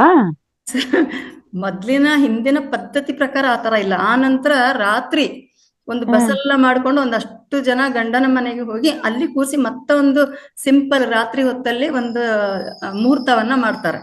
ಆದ್ರೆ ತಾಳಿ ಕಟ್ಟಲ್ಲ. ನಮ್ಮದ್ರಲ್ಲಿ ಗಂಡ ಹಾಕುವ ಒಂದು ಉಂಗುರ ಮಾತ್ರ, ಅದು ಬಿಟ್ರೆ ತಾಳಿ ಕಟ್ಟಲ್ಲ ಗಂಡ. ಓಹೋ. ಕೊಡಗಿನಲ್ಲಿ. ಆಮೇಲೆ ಈ ಅರಿಶಿಣ ಕುಂಕುಮ ಹಚ್ಚತಕ್ಕಂಥದ್ದು ಅದು ಎಲ್ಲ ಅರಿಶಿಣ ಹಾಕಿ ಸ್ನಾನ ಮಾಡಿಸ್ತಾರೆ ಮದುಮಗ ಮದುಮಗಳಿಗೆ. ಬಟ್ ಈ ಅರಿಶಿಣ ಕುಂಕುಮ ಹಚ್ಚೋದು ಮಾಡೋದು ಅದೆಲ್ಲ ಬಹಳ ಕಡಿಮೆ. ಇದು ಮೇಡಮ್ ಓಹೋ. ವೇದಾವತಿ ಮೇಡಮ್ಗೆ ನಂದು ಒಂದ್ ಕ್ವಶನ್. ಮೇಡಮ್ ನೀವ್ ಹೇಳಿದ್ರಿ ಗಂಡನ ತಾಯಿ ತಾಳಿ ಕಟ್ಟೋದು ಅಂತನಾ? ಅದೇ ಮುಸ್ಲಿಮ್ಸ್ ಅಲ್ಲಿ ಅಲ್ಲ ಅಲ್ಲ, ನಮ್ಮ ಹಿಂದೂದ್ರಲ್ಲಿ ಹೇಳಿ. ಹಿಂದೂದ್ರಲ್ಲಿ ಇಲ್ಲಪ್ಪ, ಹಿಂದೂರಲ್ಲಿ ಗಂಡನೇ ಕಟ್ಟೋದು, ಅದೇ ಗಂಡನೇ ಕಟ್ಟೋದು. ಮದುಮಗನೇ ಕಟ್ಟಬೇಕು. ಅದೇ ನಮ್ಮದ್ರಲ್ಲೆಲ್ಲ ಗಂಡನೇ ಅಂದ್ರೆ ಹುಡುಗ ಬಂದು ಹುಡುಗಿಗೆ ತಾಳಿ ಕಟ್ತಾರೆ. ಹಾ, ನಮ್ಮಲ್ಲಿ ಮೇಡಮ್ ಮಾತ್ರ ಬಹುಶಃ ಕೊಡಗಿನಲ್ಲಿ ಮಾತ್ರ ಆ ಪದ್ಧತಿ ಇದೆ. ಅಂದ್ರೆ ಇಲ್ಲಿ ನಮ್ಮಲ್ಲಿನೂ ಎರಡು ಅದಕ್ಕೆ ತಾಳಿ ನೋಡಿ ನಾನು ಕಟ್ತಾರೆ. ತಕ್ಷಣ ಕೇಳಿದೆ ನೀವು ಕೂರ್ಗಿನ ಅಂತ. ಅದಕ್ಕೆ ನಮ್ಮಲ್ಲಿ ಎರಡು, ಕೆಲವರಲ್ಲಿ ಅಭ್ಯಾಸ ಇರತ್ತೆ, ಕೆಲವರಲ್ಲಿ ತಾಯಿ ಮನೆ ತಾಳಿ ಎಲ್ಲರೂ ಕಟ್ಟಲ್ಲ. ನಮ್ಮಲ್ಲಿ ಕೆಲವರು ಮಾತ್ರ ಕಟ್ತಾರೆ. ತಾಯಿ ಮನೆ ತಾಳಿನ ತಾಯಿ ಕೈಲಿ ಕಟ್ಟಿಸ್ತಾರೆ, ಗಂಡನ್ ಮನೆ ತಾಳಿನ ಹುಡುಗನ್ ಕೈಲಿ ಕಟ್ಟಿಸ್ತಾರೆ ನಮ್ಮದ್ರಲ್ಲಿ. ನಾವ್ ಎರಡು ಪೋಣಿಸಿ ಕಟ್ತಾರೆ. ಆಕ್ಚುಲಿ ಲಕ್ಷ್ಮಿ ಮೇಡಮ್, ಇದು ಈಗೀಗ ಬಂದಿರೋ ಪದ್ಧತಿ ತಾಳಿ ಕಟ್ಟೋದು. ಹಾಗೆಲ್ಲ ಒಂದೇ ಇದ್ದಿದ್ದು, ಗಂಡನ ಮನೆ ತಾಳಿ ಒಂದೇ ಇದ್ದಿದ್ದು. ಆಮೇಲೆ ಇದು ಒಂಥರ ಫ್ಯಾಷನ್ ಆಯ್ತು. ಇನ್ನೊಂದೇನಂದ್ರೆ ನಮ್ಮಲ್ಲಿ ಕೊಡಗಿನಲ್ಲಿ ತಾಳಿಯನ್ನ ಅದನ್ನೇ ಹಾಕೋಬೇಕು ಅಂತದಿಲ್ಲ. ಯಾವ ಸೀರೆಗೆ ಮ್ಯಾಚಿಂಗ್ ಮಾಡ್ತೇವೆ ಆ ತರ ಎಲ್ಲಾ ತಾಳಿಗಳು ಮ್ಯಾಚಿಂಗ್ ಅದು ಬಿಚ್ಚಬಾರ್ದು ಅಂತಲ್ಲ. ಈ ನಡುವೆ ಅಂತೂ ಯಾರ ಕುತ್ತಿಗೆನೂ ತಾಳಿನೇ ಇಲ್ಲ. ಬೇರೆ ಫ್ಯಾಷನೇಬಲ್ ನೆಕ್ಲೆಸ್ಗಳು ಅದಿದಲ್ಲ. ಸೊ ಕುತ್ತಿಗೆಯಲ್ಲೇ ಇರ್ಬೇಕು. ತುಂಬಾ ಜನ ಅದನ್ನ ಹೊರಗೆ, ನಾಗರತ್ನ ಮೇಡಮ್ ಹೇಳಿದಾಗೆ ಹೊರಗೇನು ಹಾಕಲ್ಲ. ಮತ್ತೆ ಅದು ಆರತಿ ಎಲ್ಲ ತಗೊಳ್ಳುವಾಗ ಈ ಕಣ್ಣಿಗೆ ಮುಟ್ಸ್ಕೊಳತಕ್ಕಂಥದ್ದು, ಕುಂಕುಮ ಅಲ್ಲಿಗೆ ಹಾಕೋದೆಲ್ಲ ನೋಡ್ತೇವಲ್ಲ. ಇದೆಲ್ಲ ನಮಗೆ ಈ ಕಡೆ ಬಂದ್ಮೇಲೆ ಹೊಸದಾಗಿ ಕಂಡಿದ್ದು. ನಮ್ಮಲ್ಲಿ ಇಲ್ಲ ಇದು. ಫ್ಯಾಷನ್ ಅಂತಲ್ಲ, ಮೊದ್ಲಿಂದನೇ ಇಲ್ಲ. ನಮ್ಮ ನಾರ್ತ್ ಇಂಡಿಯನ್ಸ್ ಅಲ್ಲೂ ಅದೇನ್ ಕಂಪಲ್ಸರಿ ಇಲ್ಲ ರೀ. ಇಲ್ಲ ಮಾರ್ವಾಡೀಸ್ ಹಾಕಲ್ಲ. ಅವರು ಹಣೆಗೆ ಒಂದು ಡಾಲರ್ ತರ ಹಾಕಿದ್ರು. ಹೌದು, ಅದೇ ಅವ್ರಿಗೆ ತಾಳಿ. ಈ ಅಸ್ಸಾಂ ಕಡೆಯಲ್ಲೆಲ್ಲ ತಾಳಿ ಇಲ್ಲ, ಬರೀ ಇಂಪಾರ್ಟೆಂಟ್ ಸಿಂಧೂರ. ಅದೇ ಕರೆಕ್ಟ್. ಗಂಡ ಒಂದ್ ಸಿಂಧೂರ ಇಟ್ಬಿಟ್ರೆ ಆಗೋಯ್ತು ಅವಳಿಗೆ ಮದ್ವೆ ಆದಾಗ. ನನಗೆ ಇವರಿಗೆ ಮಧುರಾ ಮೇಡಮ್ ಇದೆ. ಮಧುರಾ ಮೇಡಮ್ ಹೇಳಿ. ಇಲ್ಲ ಇದ್ದೀನಿ. ಇಡೀ ದಿನ ಬಿಸಿನೀರು ಕುಡಿದ್ರೆ ಏನಾದ್ರು ಪ್ರಾಬ್ಲಮ್ ಇದೆಯಾ? ಹೌದು, ತುಂಬಾ ಇಲ್ಲ, ಏನು ಪ್ರಾಬ್ಲಮ್ ಇಲ್ಲ. ಅವ್ರವ್ರ ದೇಹ ಪ್ರಕೃತಿ. ಆದ್ರೆ ತುಂಬಾ ಬಿಸಿ ಕುಡಿಬಾರ್ದು. ಅಂದ್ರೆ ನಾರ್ಮಲ್, ಅಂದ್ರೆ ವಾರ್ಮ್ ಮಾಡ್ಕೋಬೇಕು ಅದನ್ನ. ನಿಮ್ಗೆ ಕೋಲ್ಡ್ ಆದಾಗ ಪರವಾಗಿಲ್ಲ, ಬಿಸಿ ಸ್ವಲ್ಪ ಕುಡೀರಿ. ತುಂಬಾ ಬಿಸಿ ಕುಡಿಬಾರ್ದು, ಯಾಕಂದ್ರೆ ಅದು ಹೃದಯದ ಭಾಗಕ್ಕೆಲ್ಲ ಮತ್ತೆ ಇಲ್ಲ ಫುಲ್ ಡೇ ವಾರ್ಮ್ ವಾಟರ್ ಕುಡಿಯೋದ್ರಿಂದ ಉಷ್ಣ ಆಗುತ್ತೆ ಕೆಲವರಿಗೆ. ಅಂದ್ರೆ ದೇಹದ ಪ್ರಕೃತಿ, ಅವ್ರವ್ರ ದೇಹದ ಪ್ರಕೃತಿ ಅದೇ ಹೇಳಿದ್ನಲ್ಲ. ಕೆಲವರಿಗೆ ಇಡೀ ದಿವಸ ವಾರ್ಮ್ ವಾಟರ್ ಕುಡಿದ್ರೆ ಉಷ್ಣ ಆಗುತ್ತೆ. ಆತರ ಅಂದ್ರೆ ದೇಹ ನೋಡ್ಕೋಬೇಕು. ನಮ್ಗಾದ್ರೆ ಅದನ್ನ ಕುಡಿಬಹುದು, ಇಲ್ಲ ಅಂದ್ರೆ ತುಂಬಾ ಬಿಸಿ ಕುಡಿಬಾರ್ದು. ಅಂದ್ರೆ ಗಂಟ್ಲಲ್ಲಿರೋ ನೆರೆಗಳನ್ನೆಲ್ಲ ಇದ್ ಮಾಡ್ಬಿಡುತ್ತೆ ಅದು. ಅದಕ್ಕೋಸ್ಕರ ಬೇರೆ ಕಾರಣಗಳಿರುತ್ತೆ. ನಂದೊಂದಿದೆ. ನಾನು ಈಗ ಮಾಂಗಲ್ಯವನ್ನು ಒಳಗೆ ಹಾಕೋಬೇಕು ಅಂತ ಯಾರೋ ಹೇಳ್ದಂಗಾಯ್ತು. ಅದು ಯಾಕೆ ಹೊರಗಡೆ ಹಾಕೊಳ್ಳ? ನಾನ್ ಹೇಳೋದು ಅದು ಹೊರಗಡೆ ಹಾಕ್ಬಾರ್ದು, ಒಳಗಡೆ ಹಾಕ್ಬೇಕು ಅಂತ ಹೇಳಿದ್ರೆ ಅದನ್ನ ಆರೋಗ್ಯ ದೃಷ್ಟಿಯಿಂದ. ಯಾಕೆ ಅಂದ್ರೆ ನಮ್ಮ ದೇಹಕ್ಕೆ ಟಚ್ ಆಗ್ಬೇಕು. ಅದು ಬಂಗಾರದಿಂದ ಮಾಡಿರ್ತಾರೆ, ಇಲ್ಲಾಂದ್ರೆ ಬೆಳ್ಳಿಯಿಂದ ಮಾಡಿರ್ತಾರೆ ಅಲ್ವಾ. ಆ ಬಂಗಾರದ ನೀರು, ಬೆಳ್ಳಿ ನೀರು ನಮ್ಮ ಮೈಗೆ ಬಿದ್ದಾಗ ಉಷ್ಣ ಮತ್ತು ಶೀತ ಎರಡನ್ನೂ ಸಮತೋಲನ ಮಾಡುತ್ತೆ ಅದು. ನಾನು ಹೇಳಿದ್ದೀನಲ್ಲ. ರಕ್ತ ಪ್ರಸರಣ ಆಗೋಕೆ, ನರಮಂಡಲ ಶಾಂತಿಯನ್ನು ಕಾಪಾಡ್ಲಿಕ್ಕೆ ಅದಕ್ಕೋಸ್ಕರ ಟಚ್ ಆಗಿರ್ಬೇಕು ದೇಹಕ್ಕೆ, ಹೊರಗಡೆ ಇರಬಾರ್ದು ಅಂತ ಹೇಳ್ತಾರೆ. ಮತ್ತೆ ಅದು ಹೃದಯ ಹತ್ತಿರ ಇರುತ್ತೆ ನೋಡಿ. ಅದು ನಮ್ಗೆ ಯಾವಾಗ್ಲೂ ತಾಳಿ ನಮ್ಮ ಹೃದಯಕ್ಕೆ ಹತ್ತಿರ ಇದೆ. ಅದು ಶ್ರದ್ಧೆ, ಪ್ರೇಮ, ಸಾಂತ್ವನ ಇರುತ್ತೆ. ಅಂದ್ರೆ ಬೇರೆ ಯಾರನ್ನಾರು ನೋಡಿದಾಗ ನಮ್ಗೆ ಅವರಲ್ಲಿ ಬೇರೆ ಭಾವನೆ ಬಲ್ಲ, ಅಂದ್ರೆ ಸಹಾನುಭೂತಿ ಭಾವನೆ ಬರುತ್ತೆ, ಪ್ರೀತಿ ಬರುತ್ತೆ, ಒಂಥರ ಒಳ್ಳೆ ಭಾವನೆ ಬರ್ಲಿ ಅಂತ ದೃಷ್ಟಿಯಿಂದ ಅದು ಹಿಂದಿನವರು ಇಟ್ಟಿರ್ತಾರೆ ಒಳಗಡೆ ಹಾಕಿ. ಅದ್ ಯಾವಾಗ್ಲೂ ಸೆರಗಿನ ಒಳಗೆ ಎಲ್ಲಿರ್ಬೇಕು ಅಂತಿಲ್ಲ, ದೇಹಕ್ಕೆ ಟಚ್ ಆಗ್ಬೇಕು ಅಂತಿದೆ. ಇವಾಗ ಏನ್ ಮಾಡಿದ್ದಾರೆ, ಸೆರಗು ಪಲ್ಲು ಮಾಡ್ಕೊಂಡಿರ್ತಾರೆ, ಒಂದ್ ಸೆರಗು ಒಳಗಡೆ ಸಿಕ್ಸ್ಕೊಂಡ್ಬಿಡ್ತಾರೆ ಅದನ್ನ. ಅಂದ್ರೆ ಅದು ದೇಹಕ್ಕೆ ಟಚ್ ಆಗಲ್ಲ. ಅಷ್ಟು ಇದೆ, ವೈಜ್ಞಾನಿಕ ಕಾರಣಗಳು ಪ್ರತಿಯೊಂದಕ್ಕೂ ಇದೆ. ನಾವು ಅದನ್ನ ಅರ್ಥಕೋಬೇಕು. ಅಂದ್ರೆ ನಾವು ಮೂಲನೇ ಅರ್ಥಕೊಂಡಿಲ್ಲ. ಯಾರು ಹಾಕೊಳ್ತಾರೆ ಅಂದ್ರೆ ನಾವು 4 ಪಲ್ಲು ಮಾಡಿದ್ರೆ ಅದು ಒಂದ್ಗಡೆ ಪಲ್ಲು ಒಳಗೆ ಹಾಕೊಂಡಿರ್ತೀವಿ, ಅದು ದೇಹಕ್ಕೆ ಟಚ್ ಆಗಲ್ಲ. ಬಂಗಾರದ ನೀರು ದೇಹಕ್ಕೆ ಬೇಕು, ಅದು ತುಂಬಾ ಒಳ್ಳೇದು. ಬಂಗಾರ ಮತ್ತು ಬೆಳ್ಳಿ ನೀರು ಅದು ದೇಹಕ್ಕೆ ಪ್ರತಿಯೊಂದು ಹೇಳ್ತಾರೆ. ಅದಕ್ಕೋಸ್ಕರ ಅದು ತುಂಬಾ ಒಳ್ಳೇದು. ಒಳಗಡೆ ಹಾಕೊಳ್ಳಿ ಅಂದ್ರೆ ಆ ದೃಷ್ಟಿಯಿಂದ ಮಾಡಿದ್ದಾರೆ. ಅಂದ್ರೆ ನಾವೇನು ಅಂದ್ರೆ ಎಲ್ಲಾ ದೃಷ್ಟಿಯಿಂದನೂ ನೋಡಿದಾಗ ಮತ್ತೆ ಶುಭ ಸಂಕೇತ, ಅದು ಹೊರಗಡೆ ಅಂದ್ರೆ ಇದ್ ಮಾಡ್ಬಾರ್ದು, ಅದು ಒಳ್ಳೆಯ ಒಂದು ಸಂಕೇತ ಅನ್ನೋ ದೃಷ್ಟಿಯಿಂದನೂ ಒಳಗಡೆ ಇಟ್ಕೊಂಡಿರ್ತಾರೆ. ನಮ್ಮ ವಿಜಯಲಕ್ಷ್ಮಿ ಮ್ಯಾಮ್ ಏನೋ ಕ್ವಶನ್ ಇದೆ ಮ್ಯಾಮ್, ಅವ್ರಿಗೆ ಕೊಟ್ಬಿಡೋಣ. ಒಂದೇ ಒಂದ್ ನಿಮಿಷ ಕುಂಕುಮ ಯಾಕೆ ಹಚ್ಬೇಕು ಕೇಳಿದ್ರಲ್ಲ, ಒಂದೇ ಒಂದ್ 2 ನಿಮಿಷ ಎಕ್ಸ್ಪ್ಲೇನ್ ಮಾಡ್ಬಿಡ್ತೀನಿ. ಹಿಂದೂ ಧರ್ಮದಲ್ಲಿ ಕುಂಕುಮ ಅತ್ಯಂತ ಪವಿತ್ರ ಅಂತ ಪರಿಗಣಿಸಲಾಗಿದೆ. ಕುಂಕುಮ ವಿವಾಹಿತ ಮಹಿಳೆಗೆ ಸುಮಂಗಲಿತ್ವದ ಸಂಕೇತ. ಹಣೆಗೆ ಕುಂಕುಮ ಇಟ್ಕೊಳ್ಳೋದ್ರಿಂದ ಮಹಿಳೆಯರ ಸುಮಂಗಲಿತನ ಅಥವಾ ಸೌಭಾಗ್ಯ ದೀರ್ಘವಾಗಿರುತ್ತೆ ಅನ್ನೋ ನಂಬಿಕೆ ಇದೆ. ನಂಬಿಕೆ ಪ್ರಕಾರ ವಿವಾಹಿತ ಮಹಿಳೆ ಹಣೆಗೆ ಕುಂಕುಮ ಹಚ್ಚಿಕೊಳ್ಳುವುದರಿಂದ ಗಂಡನ ಆಯುಷ್ಯ ದೀರ್ಘವಾಗಿರುತ್ತೆ ಮತ್ತು ಅವನು ಯಾವಾಗಲೂ ಅದೃಷ್ಟವಂತನಾಗಿರುತ್ತಾನೆ. ಹಣೆಗೆ ಕುಂಕುಮ ಹಚ್ಚಿಕೊಳ್ಳಲು ಅವರದ್ದೇ ಆದ ನಿಯಮಗಳು ಮತ್ತು ಸಂಪ್ರದಾಯಗಳಿವೆ. ಹಣೆಗೆ ಕುಂಕುಮ ಇಟ್ಕೊಳ್ಳೋದು ಹೇಗೆ? ಕುಂಕುಮ ಯಾವಾಗಲೂ ನಾವೇ ಖರೀದಿಸಬೇಕು. ಇಂಥ ಅನೇಕ ಪ್ರಶ್ನೆ ನಿಮ್ಮಲ್ಲಿ ಹುಟ್ಟಿಕೊಂಡಿರಬಹುದು ಮತ್ತು ಆ ಪ್ರಶ್ನೆಗಳಿಗೆ ಉತ್ತರ ಹುಡುಕುವಲ್ಲಿ ನಾವು ಪ್ರಯತ್ನಿಸ್ತೀವಿ. ಇಲ್ಲಿದೆ ನೋಡಿ ಉತ್ತರ. ಕುಂಕುಮ ಮಹಿಳೆಯರು ಯಾವಾಗಲೂ ತಮ್ಮ ಬೈತಲೆ ಮಧ್ಯದಲ್ಲಿ ಇಟ್ಕೋಬೇಕು. ಕುಂಕುಮ ಇಟ್ಕೊಂಡ ನಂತರ ಅದನ್ನು ತಲೆ ಕೂದಲಿನಿಂದ ಮರೆ ಮಾಡಬಾರದು. ಪತಿಯ ದೀರ್ಘಾಯುಷ್ಯಕ್ಕಾಗಿ ವಿವಾಹಿತ ಮಹಿಳೆ ಯಾವಾಗಲೂ ತನ್ನ ಹಣೆಗೆ ಕುಂಕುಮ ಇಟ್ಕೋಬೇಕು.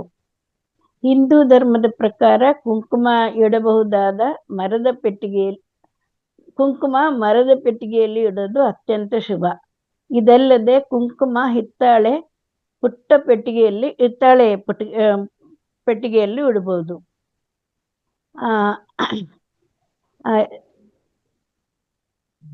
ಹಿಂದೂ ಧರ್ಮ ಗ್ರಂಥಗಳಲ್ಲಿ ಕುಂಕುಮ ಮಾತೃದೇವತೆ ಆಶೀರ್ವಾದ ಎಂದು ಪರಿಗಣಿಸಲಾಗಿದೆ. ಈ ಕಾರಣದಿಂದ ದೇವಿಯ ದೇವಸ್ಥಾನದಿಂದ ಕುಂಕುಮವನ್ನು ಖರೀದಿಸಲು ಆದಷ್ಟು ಪ್ರಯತ್ನಿಸಿ. ತಾಯಿ ದೇವಿ ಇರುವ ಯಾವುದೇ ಹತ್ತಿರ ದೇವಸ್ಥಾನದಿಂದ ಕುಂಕುಮ ಖರೀದಿಸೋದು ಶುಭ. ನೋಡಿ, ನಿಮ್ಗೆ ದೇವಸ್ಥಾನಕ್ಕೆ ಹೋಗೋದಕ್ಕೆ ಆಗದೆ ಇದ್ರೆ ಮಾರುಕಟ್ಟೆಯಲ್ಲಿ ಖರೀದಿ ಮಾಡಿ ಅದನ್ನ ಮೊದಲು ದೇವಿಯ ಪಾದದ ಬಳಿ ಇಟ್ಟು ನಂತರ ನೀವು ನಿಮ್ಮ ಹಣೆಗೆ ಇಟ್ಕೋಬಹುದು. ಅಂದ್ರೆ ಇವಾಗ ಎಲ್ಲಿ ಕುಂಕುಮ ಇಡ್ತೀರಿ, ಸ್ಟಿಕ್ಕರೇ ಇಡೋದು ಇಲ್ಲ. ಯಾಕೆಂದ್ರೆ ಈಗೆಲ್ಲ ಕೆಮಿಕಲ್ ಅಲ್ಲ ಮೇಡಮ್. ಈಗಿನ ನೀವು ಹಾಕಿದ ತಕ್ಷಣ ಅಲ್ಲಿ ಬಿಳಿ ಇದು ಕಲೆ ಬೀಳುತ್ತೆ. ಆಮೇಲೆ ಅಲ್ಲಿ ಸ್ವಲ್ಪ ಇಚ್ಚಿಂಗು ಬರುತ್ತೆ, ಅಲರ್ಜಿ ಆಗುತ್ತೆ. ವೇದಾವತಿ ಮೇಡಮ್, ಕುಂಕುಮ ಯಾಕೆ ಹಣೆಗೆ ಹಚ್ಬೇಕು ಅಂದ್ರೆ ಅದು ಆಜ್ಞಾ ಚಕ್ರ ಅಂತ ಹೇಳ್ತಾರೆ. 3ನೇ ಕಣ್ಣು ಆಜ್ಞಾ ಚಕ್ರ ಇಲ್ಲಿ ಅಲ್ಲೇ ಹಚ್ಬೇಕು ಅಂತಾನೆ ಹೇಳ್ತಾರೆ. ನಾವು ಏನ್ ಮಾಡ್ತಾ ಇದೀವಿ, 2 ಹುಬ್ಬುಗಳ ಮಧ್ಯೆನೆ ಹಚ್ಬೇಕು ಕುಂಕುಮನ. ಹಿಂದಿಂದ ಬಂದಿರೋದು ಇವಾಗ ಸ್ವಲ್ಪ ಮೇಲೆ ಕೆಳಗೆ ಹೋಗಿದೆ ಅದು ಇವಾಗ. ಯಾಕೆ ಅಂದ್ರೆ ಏಕಾಗ್ರತೆ ಬರುತ್ತೆ, ತಲೆನೋವು, ಒತ್ತಡ, ಭಾರ ಎಲ್ಲ ಕಡಿಮೆ ಆಗಲಿ ಅಂತ ಕುಂಕುಮನ ಅಲ್ಲೇ ಹಚ್ಬೇಕು ಅಂತ. ಆ ದೃಷ್ಟಿಯಿಂದ ನೋಡಿದ್ರೆ ನಾನು ಚಿಕ್ಕಂದಿಂದ ನೋಡಿ ಹೀಗೆ ಇಟ್ಟಿರೋದು. ನಾನು ಕಾಲೇಜ್ಗೆ ಹೋಗುವಾಗ ಬೆಲ್ ಬಾಟಮ್ ಪ್ಯಾಂಟ್ ಎಲ್ಲ ಹಾಕಿದ್ದೀನಿ, ಆಗ್ಲೂ ಕುಂಕುಮ ಮಾತ್ರ ಇದೇ ತರನೇ ಇಟ್ಟಿದ್ದೀನಿ. ಓಕೆ ವಿಜಯಲಕ್ಷ್ಮಿ ಮ್ಯಾಮ್, ನಿಮ್ದೇನ್ ಕ್ವಶನ್ ಇದೆ ಕೇಳಿ. ಮತ್ತೆ ಅದು ಏನ್ ಗೊತ್ತಾ, ಆಜ್ಞಾ ಚಕ್ರ ಒಂದೇ ಅಲ್ಲ, ಅದು ಶುದ್ಧ ಅಂದ್ರೆ ಕುಂಕುಮ ಹೇಗೆ ಮಾಡ್ತಾರೆ ಅಂದ್ರೆ ಶುದ್ಧ ಅರಿಶಿಣದಿಂದ ಮಾಡ್ತಾರೆ. ಅದಕ್ಕೆ ತುಂಬಾ ಐಟಮ್ ಹಾಕ್ತಾರೆ. ಕುಂಕುಮ ಮಾಡ್ಬೇಕಾದ್ರೆ ಕರ್ಪೂರ, ಪಚ್ಚಕರ್ಪೂರ, ದೇಸಿ ತುಪ್ಪ, ಅರಿಶಿಣ ಎಲ್ಲ ಹಾಕಿ ಕುಂಕುಮ ನಾವೆಲ್ಲ ಮನೆಯಲ್ಲೇ ತಯಾರು ಮಾಡ್ತೀನಿ. ನಾನು ಕುಂಕುಮನ ಹೊರಗಡೆ ಎಲ್ಲೂ ಕೊಳ್ಳಲ್ಲ. ಅದಕ್ಕೆ ನನಗೆ ಗೊತ್ತು ಅದ್ರಲ್ಲಿ ಏನೇನ್ ಐಟಮ್ ಹಾಕ್ತಾರೆ ಅಂತ. ಮನೆಯಲ್ಲೇ ಶುದ್ಧವಾಗಿ ತಯಾರು ಮಾಡಿರೋ ಕುಂಕುಮ ಅಂತ ಹೇಳ್ತಾರೆ. ಅದಕ್ಕೋಸ್ಕರ ನೋಡಿ, ಕುಂಕುಮ ಹಚ್ಚಬೇಕಾದ್ರೆ ಯಾರು ಬೇರೆ ಏನು ಅಂದ್ರೆ ಈಗ ಅಂದ್ರೆ ಗಮ್ಮೆಲ್ಲ ತಂದು ಹಚ್ಚಲ್ಲ, ಬೆಲ್ಲ ಇಟ್ಕೊಂಡು ಹಚ್ಕೋತಾರೆ. ಗೊತ್ತಾ? ಬೆಲ್ಲನು ಕೂಡ ಒಂದು ಆಯುರ್ವೇದಿಕ್ ಅಲ್ಲಿ ಅದಕ್ಕೆ ಒಳ್ಳೆ ಗುಣ ಇದೆ, ಕ್ಯಾಲ್ಸಿಯಂ ಅಂತ ಹೇಳ್ತಾರೆ. ಬೆಲ್ಲದಲ್ಲೂ ಕೂಡ ಅತ್ಯಂತ ಒಳ್ಳೆ ಗುಣ ಇರೋದಕ್ಕೆ, ಅದು ಕಬ್ಬಿಣಾಂಶ ಇರೋದಕ್ಕೆ ಬೆಲ್ಲ ಹಚ್ಕೊಂಡು ಅಂಟ್ಲಿ ಅಂತ ಅದ್ರ ಮೇಲೆ ಕುಂಕುಮ ಹಚ್ಕೋತಿದ್ರು ಹಿಂದೆ ನಮ್ಮ ಅಜ್ಜಿಯವರೆಲ್ಲ, ಅದು ಉದುರಬಾರ್ದು ಅಂತ. ನನ್ ಕ್ಲಾಸ್ ಕೊಡಿ ಮೇಡಮ್ ನೀವು, ಮಧುರಾ ಮೇಡಮ್, ಕುಂಕುಮನ ಯಾವ ತರ ತಯಾರು ಮಾಡ್ಬೋದು ಅಂತ. ಯಾಕಂದ್ರೆ ಕೆಮಿಕಲ್ ಇರೋದ್ರಿಂದ ನೀವು ಮನೆಯಲ್ಲೇ ಮಾಡ್ತಿದ್ವಿ ಅಂತ ಹೇಳ್ತಾ ಇದೀರಲ್ವಾ, ಹಂಗಾಗಿ ಈಗ ಕುಂಕುಮ ಯಾವ ತರ ನಮ್ಮನೇಲಿ ತಯಾರು ಇರೋದಷ್ಟು ಮಾಡ್ಬೋದು ಅಂತ ಕುಂಕುಮ ಒಂದ್ ಕ್ಲಾಸ್ ಕೊಡಿ. ಮನೆಯಲ್ಲೇ ತಯಾರು ಮಾಡಿರೋದು ಲಕ್ಷ್ಮಿ ಮೇಡಮ್. ನಾವು ಏನು ಯೂಸ್ ಮಾಡ್ತೀವಲ್ಲ ಮನೆಯಲ್ಲೇ ತಯಾರು ಮಾಡಿ, ಶುದ್ಧ ಅರಿಶಿನ ನಮ್ಮನೆಲ್ಲೇ ಬೆಳೆದಿರೋ ಅರಿಶಿನ ಕೊಂಬಿಂದ ಮಾಡಿರೋದು. ಅದೇ ಒಂದ್ ಕ್ಲಾಸ್ ಕೊಟ್ರೆ ನಾವು ಎಲ್ಲ ಮನೆಯಲ್ಲೇ ತಯಾರು ಮಾಡ್ಕೋಬಹುದು. ಆಯ್ತು, ಮನೆ ತುಂಬಾ ಈಸಿ ಮೇಡಮ್, ಮಾಡ್ಕೋಬಹುದು, ಅದೆಲ್ಲರೂ ಮಾಡ್ಕೋಬಹುದು. ನಾನು ಇದ್ರಲ್ಲಿ ಓದಿದ್ದೀನಿ ಒಂದಾಗ. ಲಕ್ಷ್ಮಿ ಮ್ಯಾಮ್, ವಿಜಯಲಕ್ಷ್ಮಿ ಮ್ಯಾಮಿಗೆ ಒಂದು ಕೊಡಿ, ಯಾಕಂದ್ರೆ ಕೊಟ್ಬಿಟ್ಟಿದೀನಿ ಮ್ಯಾಮ್. ಹೌದು, ಪಾಪ. ಕೊಟ್ರೆ ಅವ್ರ ಕ್ವಶನ್ ಕೇಳ್ತಾರೆ. ಅವ್ರು ಅನ್ಮ್ಯೂಟ್ ಆಗಿದಾರ ಆಲ್ರೆಡಿ. ನಮಸ್ಕಾರ ಮೇಡಮ್. ಇದಾರೆ. ರೇವತಿ ಮೇಡಮ್, ನಿಮ್ಗೆ ಕ್ವಶನ್. ಹೇಳಿ ಹೇಳಿ ಹಾ. ಹೇಳಿ. ಮೇಡಮ್, ವಾಚಿಂಗ್ ಮಾಡ್ತಾ ನಾವು ಮುದ್ರೆ ಮಾಡ್ಬೋದಾ ಮೇಡಮ್? ಮಾಡಬಹುದು. ಸ್ಪೆಷಲಿ ಈ ಇದು ನಾವು ಟ್ರೆಕ್ಕಿಂಗ್ ಎಲ್ಲ ಹೋಗ್ತೇವಲ್ಲ, ಹೌದು. ಟ್ರೆಕ್ಕಿಂಗ್ ಗುಡ್ಡೆ ಹತ್ತುದು ತುಂಬಾ ಗೊತ್ತಾಯ್ತು. ಆವಾಗ ಏನಾಗುತ್ತೆ ಅಂದ್ರೆ ನಮ್ಮ ಹೃದಯಕ್ಕೆ ಪ್ರೆಷರ್ ಆಗುತ್ತಲ್ಲ, ಅದು ಆಗದ ಹಾಗೆ ಈ ಮುದ್ರೆ ಇದೆಯಲ್ಲ ಏನದು ಹೃದಯಕ್ಕೆ ಸಂಬಂಧಪಟ್ಟದ್ದು. ನಮ್ಮ ತೋರ್ ಬೆರಳು ಇದೆಯಲ್ಲ, ತೋರ್ ಬೆರಳನ್ನ ನಮ್ಮ ಹೆಬ್ಬೆಟ್ಟಿನ ಕೆಳಗೆ ತಂದು ಈ ಮಧ್ಯದ ಬೆರಳು ಮತ್ತೆ ಉಂಗುರ ಬೆರಳಿಗೆ ಹೆಬ್ಬೆಟ್ಟನ್ನ ತಾಗಿಸಿ, ಈ ಬೆರಳೊಂದು ಹೀಗೆ ಇರ್ತದೆ, ಹೀಗೆ ಇಟ್ಟುಕೊಂಡು ನಾವು ಶಿಖರ ಇದನ್ನ ಹತ್ತುವಾಗ ಟ್ರೆಕ್ಕಿಂಗ್ ಎಲ್ಲ ಹೋದಾಗ ಇದನ್ನ ಮಾಡ್ಕೋಬೇಕು. ಸೊ ಆವಾಗ ನಮ್ಮ ಹೃದಯಕ್ಕೆ ಪ್ರೆಷರ್ ಆಗುದಿಲ್ಲ. ಮತ್ತೆ ನೀವೆಲ್ಲಿಗಾದ್ರೂ ಅವಸರದಲ್ಲಿ ಹೋಗ್ಬೇಕು ಅಂತ ಹೇಳ್ತಕ್ಕಂಥ ಸಂದರ್ಭದಲ್ಲಿ ಈ ಮುದ್ರೆ, ಮತ್ತೆ ಬೇರೆ ಮುದ್ರೆಗಳನ್ನು ಸಹ ನಿಮ್ಮ ಜ್ಞಾನ ಮುದ್ರೆ ಇದು, ಅಪಾನ ಮುದ್ರೆ ಇದು, ಇದೆಲ್ಲ ಮಾಡ್ಕೊಂಡು ನೀವು ಕೆಲವು ಮುದ್ರೆ ಮಾತ್ರ ಹೀಗೇನೆ ಇಟ್ಕೋಬೇಕು. ಈ ಶೂನ್ಯ ಮುದ್ರೆ ಅಂತ ಹೇಳ್ತಾರಲ್ಲ, ಇದನ್ನೆಲ್ಲ ಮಾತ್ರ ಕೂತೆ ಮಾಡ್ಬೇಕು, ತೊಡೆಯ ಮೇಲೆ ಇಟ್ಕೊಂಡು ಕೂತೆ ಮಾಡ್ಬೇಕು. ಅದನ್ನ ಹೇಳಿದಾಗ ನಿಮಗೆ ಸಜೆಸ್ಟ್ ಮಾಡಿದಾಗ ತಾವು ಅದನ್ನ ಕ್ಲಾರಿಫೈ ಮಾಡ್ಕೊಂಡು ಮಾಡಿದ್ರೆ ಒಳ್ಳೇದು. ತಾವು ಕೇಳಿದ ಒಳ್ಳೆ ಪ್ರಶ್ನೆ. Okay, thank you madam. Okay, thank you. Happy teachers day. Thank you very much. Thank you. The same. Madhura madam, ನಿಮ್ದು ಕ್ಲಾಸ್ ತುಂಬಾ ಚೆನ್ನಾಗಿತ್ತು. ಒಂದಿನ ಕುಂಕುಮ ಮಾಡೋದನ್ನ ಹೇಳ್ಕೊಡಿ ಮೇಡಮ್. ನಾನು ಓದಿದ್ದೀನಿ. ವೇದಾವತಿ ಮೇಡಮ್, ನಿಮ್ದು ತುಂಬಾ ಚೆನ್ನಾಗಿತ್ತು. Thank you. ನಮ್ಮ ಸಂಪ್ರದಾಯಗಳೆಲ್ಲ ಗೊತ್ತಾಯ್ತು, ಏನು ಎಂತ ಅಂತ.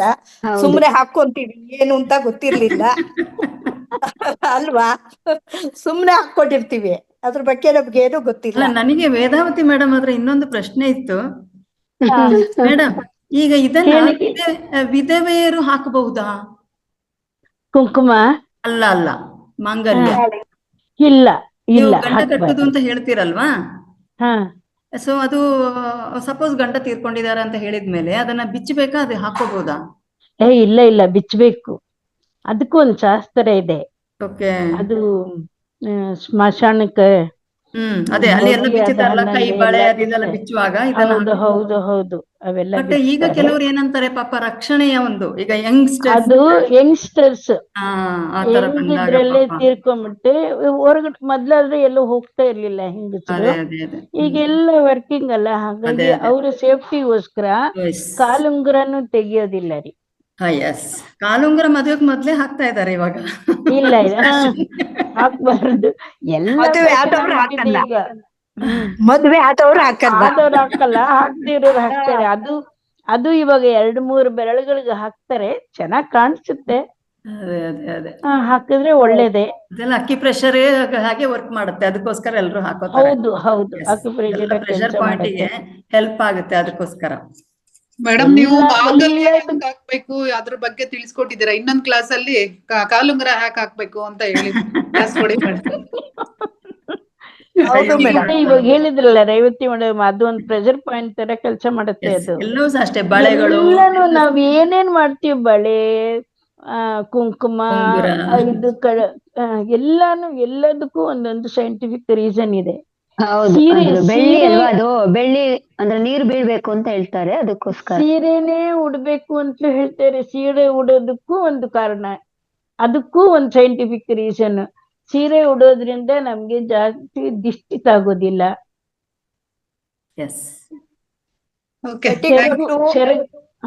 ವಿಜಯಲಕ್ಷ್ಮಿ ಮ್ಯಾಮ್, ನಿಮ್ದೇನು ಕ್ವಶನ್ಸ್ ಇದೆಯಾ ಯಾರಿಗಾದ್ರು? ಅಲ್ಲ, ಅವರೇ ಹೇಳಿದ್ದು ವಿಜಯಲಕ್ಷ್ಮಿ ಮೇಡಮ್ ಈಗ ಕೇಳಿದ್ರು. ಇನ್ನು ಅವ್ರು ಅನ್ಮ್ಯೂಟ್ ಎಲ್ಲ ಇದ್ದಾರೆ. ಕ್ವಶನ್ಸ್ ಇಲ್ಲ ಅಂದ್ರೆ ಮ್ಯೂಟ್ ಮಾಡ್ತೇನೆ, ಅದಕ್ಕೆ ಮ್ಯೂಟ್ ಮಾಡ್ತೀನಿ. ರಮೇಶ್ ಸರ್, ನೀವು ಮಾತಾಡಿ, ಅನ್ಮ್ಯೂಟ್ ಮಾಡ್ಕೊಳ್ಳಿ. ಇದು ರೇವತಿ ಮೇಡಮ್ ಅವ್ರಿಗೆ ಇದು ಯೋಗಗೂ ಮತ್ತೆ ಮುದ್ರೆಗೂ ಏನು ಮೇಡಮ್ ಅದು ಕನೆಕ್ಷನ್ ಇದೆ ಅಂತ?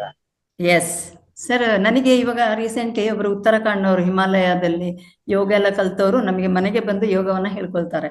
ಅದು ಅವ್ರು ಏನ್ ಹೇಳ್ತಾರೆ ಅಂದ್ರೆ, ನಾವು ಯೋಗವನ್ನ ಸ್ಟಾರ್ಟ್ ಮಾಡ್ತೇವಲ್ಲ, ಆವಾಗ ನಮಸ್ತೆ ಮಾಡತಕ್ಕಂಥದ್ದು ಅದು ಸಹ ನಮ್ಮ ಮುದ್ರೆ, ಅದು ಪ್ರೆಷರ್ಗಳು. ಇನ್ನು ಬೇರೆ ಬೇರೆ ಮುದ್ರೆ ಏನು ಅಂತಂದ್ರೆ, ಅವರು ಎಲ್ಲಿಂದ ಸ್ಟಾರ್ಟ್ ಮಾಡ್ತಾರೆ ಅಂದ್ರೆ, ಫಸ್ಟ್ಗೆ ವಾಣಿ ಶಕ್ತಿ ಅಂತ ಮಾಡ್ತಾರೆ, ಏನು ಅಂತಂದ್ರೆ ಸ್ವರಕ್ಕೆ ಸಂಬಂಧಪಟ್ಟಿದ್ದು. ಆ ನಂತರ ಅವರು ಕಣ್ಣಿಗೆ ಸಂಬಂಧಪಟ್ಟಿದ್ದು ಮಾಡ್ತಾರೆ. ಹಾಗೆ ಬಂದಾಗ ಕರ್ಣ ಮುದ್ದೆ ಕಿವಿಗೆ ಅಂತ ಮಾಡ್ತಾರೆ. ಅವ್ರು ತುಂಬಾ ಚೆನ್ನಾಗಿ ಎಕ್ಸ್ಪ್ಲೈನ್ ಮಾಡ್ತಾರೆ. ಹೀಗೆ ಮಾಡ್ಕೊಂಡು ಈ ಕೈ ಬೆರಳುಗಳನ್ನ ಹೀಗೆ ಒತ್ಕೊಂಡು ಮೂಗಿಯನ್ನ ಉಚ್ಕೊಂಡು ತೆಗೆತಕ್ಕಂಥದ್ದು. ಅವ್ರು ಅವಾಗ ಹೇಳ್ತಾರೆ, ಈ ಪ್ರೆಷರ್ ಏನಿದೆಯಲ್ಲ ಸರ್, ನಮ್ಮ ಕೈ ಬೆರಳುಗಳು ಒತ್ತುತ್ತವಲ್ಲ, ಇದೆಲ್ಲ ಪಾಯಿಂಟ್ಸ್ಗಳು, ಈ ಮುದ್ರೆಗಳು ಎಲ್ಲವೂ ಸಹ ನಾವು ಯೋಗದಲ್ಲಿ ಅಳವಡಿಸತಕ್ಕಂಥದ್ದು. ಜೊತೆಗೆ ನಾವು ಧ್ಯಾನಕ್ಕೆ ಕೂತ್ಕೊಳ್ಳುವ ಹಾಗೆ, ಅವರು ಯೋಗವನ್ನ ಮಾಡುವ ಮೊದಲು ನಾವು ಓಂ ಅಂತ ಹೇಳಿದಾಗ ನಾವೇನ್ ಕೈ ಲಾಕ್ ಮಾಡ್ಕೊಳ್ತೇವೆ ಅಂತ ಹೇಳ್ತೇವಲ್ಲ, ಉಷಾಸ್ ಮುದ್ರೆ, ಅದನ್ನೇ ಮಾಡಿಸ್ತಾರೆ. ಸೊ ಹೀಗೆ ಯೋಗ ಎಕ್ಸ್ಪರ್ಟ್ಗಳಿಗೆ ಇನ್ನೂ ತುಂಬಾ ಗೊತ್ತಿರಬಹುದು. ನಾನು ಯೋಗ ಎಕ್ಸ್ಪರ್ಟ್ ಅಲ್ಲ, ಬಟ್ ಯೋಗದಲ್ಲಿ ಸಹ ಸುಮಾರು ಮುದ್ರೆ ಅದಕ್ಕೆ ಸಂಬಂಧ ಇದೆ. ಬೆಳಿಗ್ಗೆ ಹೊತ್ತು ಇವರು ಯೋಗ ಕ್ಲಾಸ್ ತಗೊಂತಾರಲ್ಲ ಮೇಡಮ್, ಬೆಳಿಗ್ಗೆ 5ರಿಂದ 6. ವೆಂಕಟರಮಣ ಸರ, ಇವರು ಹೇಮಾ ಮೇಡಮ್ ಅಲ್ಲ, ಮಾಸ್ಟರ್ ಒಬ್ರು ಮಾಸ್ಟರ್ ಯಾರು, ವೆಂಕಟರಮಣ ಸರ್, ಅವ್ರು ತೋರಿಸಿದ್ರು. ನೀವ್ ಹೇಳಿದ್ದು ಕಣ್ಮುಚ್ಕೊಳ್ಳೋದು ಅದೆಲ್ಲ ಅದು ಮಾಡ್ತಾ ಇದೀನಿ ಬೆಳಿಗ್ಗೆ 5ರಿಂದ 6. ಮುದ್ರೆಗಳು ಇದಕ್ಕೆಲ್ಲ ಒಂದೊಂದು ಸಂಬಂಧ ಸರ್. ನಮ್ಮ ನರನಾಡಿಗಳನ್ನ ಕಂಟ್ರೋಲ್ ಅಲ್ಲಿ ಇಟ್ಟು ನಮಗೆ ಒಳ್ಳೆ ಆರೋಗ್ಯನ ಕೊಡ್ಬೇಕು. ಇನ್ನೊಂದೇನಂದ್ರೆ, ಇದರಲ್ಲಿ ಯಾಕೆ ಬಂತು ಅಂತಂದ್ರೆ, ನಾವೀಗ ಕೆಲ್ಸನೇ ಮಾಡೋದಿಲ್ಲ, ಆವಾಗ ನಮಗೆ ಇದೆಲ್ಲ ಬೇಕಾಗುತ್ತೆ ಈ ಮುದ್ರೆಗಳು. ಇವಾಗ ರಕ್ತ ಚಲನನೇ ಆಗಲ್ವಲ್ಲ, ನಾವು ರಕ್ತ ಚಲನ ಆಗದಿದ್ರೆ ಇವಾಗ ಬಾಡಿ ಯಾವಾಗ್ಲೂ ಕೂತ್ಕೊಂಡು ಬಿಟ್ಟಿದ್ರೆ ರಕ್ತ ಚಲನ ಆಗದಿದ್ರೆ ನಾವು ಹೆಂಗೆ ಓಡಾಡ್ತಾ ಇರ್ಬೇಕಲ್ಲ ಕೆಳಗಡೆಯಿಂದ. ಅದು ಇವರು ವೆಂಕಟರಮಣ ಅವರು ಬೆಳಿಗ್ಗೆ ಹೊತ್ತು ಮಾಡಿಸ್ತಾರಲ್ಲ, ಒಂದ್ ವಾರದಿಂದ ಅಟೆಂಡ್ ಮಾಡ್ತೀನಿ. ತುಂಬಾ ಚೆನ್ನಾಗಿದೆ ಅದು. ಅದೇ ತುಂಬಾ ಚೆನ್ನಾಗಿದೆ ಸರ್. ಥ್ಯಾಂಕ್ ಯು, ಧನ್ಯವಾದಗಳು sir. Thank you sir. Sujatha ma'am ಮತ್ತೆ ಹ್ಯಾಂಡ್ ರೈಸ್ ಮಾಡಿದ್ದಾರೆ, ಮಾತಾಡಿ ಮ್ಯಾಮ್. ಸುಜಾತಾ ಮ್ಯಾಮ್. ಏನಿಲ್ಲ ಮೇಡಮ್, ಮಾಂಗಲ್ಯ ನಮ್ ಕಡೆ ತಾಯಿ ಕಡೆದ್ದು ಒಂದಿರ್ತದ, ಇದು ಅತ್ತಿ ಕಡೆದ್ದು ಒಂದಿರ್ತದ. ಎರಡೂನು ಹಿಂಗ್ ಉಲ್ಟಾ ಕಟ್ತಾರೆ. ಮೊದಲ್ 21 ದಿವ್ಸ ಅದು ಮಂಗಳಸೂತ್ರ, ಒಂದ್ ಅರಿಶಿನ ಕುಂಕುಮ ಹಚ್ಚಿ ಒಂದು ಮಾತ್ರ ಉಲ್ಟಾ ಕಟ್ತಾರೆ. ನಮ್ಮಲ್ಲಿ ಎರಡೂನು ಒಂದಕ್ಕೆ ಅರಿಶಿನ ಹಚ್ತಾರ, ಒಂದು ಕುಂಕುಮ ಹಚ್ತಾರ. ಅತ್ತಿ ಮನಿದಕ್ಕೂ ಕುಂಕುಮ ಹಚ್ತಾರ, ತಾಯಿ ಮನಿದಕ್ಕ ಅರಿಶಿನ ಹಚ್ತಾರ. ಇಬ್ರು ಕೂಡೆ ಮಾಡಿಸಿರ್ತಾರ. ದುಡ್ಡು ಇಬ್ರು ಕೊಟ್ಟಿರ್ತಾರ ಅದಕ್ಕ, ಅತ್ತಿ ಮನಿದು ಗಂಡನ್ ಮನಿದು. ಅದನ್ನ ಕಟ್ಟಿದ ಮೇಲೆ ನೀರ್ ಅಂತ ಹೇಳಿ ಮಾಡ್ತಾರ ಮೇಡಮ್. ದರ್ ಬುಧವಾರಕ್ ಒಂದ್ಸಲ ನೀರ್ ಅಂದ್ರ ದೇವ್ರ ಮುಂದ್ ಕುಂದ್ರಿಸಿ, ಅವ್ರಿಗೆ ವಿಭೂತಿ ಹಚ್ಚಿ, ಅವ್ರ ಬಾತ್ರೂಮ್ ಹೋಗಿ ಮತ್ ಮುಖ ತಕೊಂಡ್ಬರ್ಬೇಕು. ಹಿಂಗೆಲ್ಲಾ ಮಾಡಿ ಅವ್ರ ನೀರ್ ಗಡಿಗೆ ಅಂತ ಹೇಳಿ ಮಾಡ್ತಾರ. ಅದು 3 ಸಲ ಮುಗಿದ ಮೇಲೆ ಮಂಗಳಸೂತ್ರ ಸೀದಾ ಹಾಕ್ತಾರ. ನಮ್ದು ಈ ಕಡೆ ಕರ್ನಾಟಕ ಮಹಾರಾಷ್ಟ್ರ ಬೌಂಡ್ರಿಗೆ. ಆಮೇಲೆ ಗಂಟೆನ ಕಟ್ಟಿರ್ತಾರಲ್ರಿ, 5 ಗಂಟೆ ಒಂದ್ ಕಡೆ 3 ಇರ್ತಾವ, ಒಂದ್ ಕಡೆ 2 ಗಂಟೆ ಇರ್ತಾವ. ಅದು ಶಾಸ್ತ್ರೋಕ್ತ ಏನೇನಿದೆ ಅಂತ ಹೇಳಿ ಒಂದೊಂದ್ ನೀರ್ಗೆ ಒಂದೊಂದ್ ಗಂಟು ಉಸ್ತಾರ್ರಿ ಅವ್ರು. ಹೌದು, 5 ನೀರ್ ಮಾಡ್ತಾರ. ನಾವು ಮರಾಠಿನೇ, ನಾವು ಹಾಗೆ ಮಾಡೋದು. ಅಂದ್ರೆ ಇಷ್ಟು ಉದ್ದ ಇರುತ್ತೆ ಕರಿಮಡಿ. ಹಿಂದಿನ ಹಿರಿಯರು ಅವ್ರೆಲ್ಲಾ ಏನ್ ಮಾಡಿದಾರಲ್ರಿ, ಅವಾಗ ಇಷ್ಟೊಂದು ಶಿಕ್ಷಣ ಇದ್ದಿದ್ದಿಲ್ಲ, ಏನಿಲ್ಲ. ಎಷ್ಟೊಂದು ವಿಚಾರ ಮಾಡಿರ್ಬೇಕು ಹೇಳ್ರಿ ಅವ್ರು ಮೊದ್ಲಿನವ್ರು. ಇವಾಗ ಒಂದ್ ಶಿಕ್ಷಣ ಬಾಳ ಆಗಿದೆ. ಆ ಟೈಮ್ದೊಳಗ್ ಶಿಕ್ಷಣ ಇದ್ದಿದ್ದಿಲ್ಲ, ಏನಿಲ್ಲ. ಜಕ್ನಾಚಾರ್ಯ ಅವ್ರು ಗುಡಿ ಕಟ್ಟು ಮುಂದ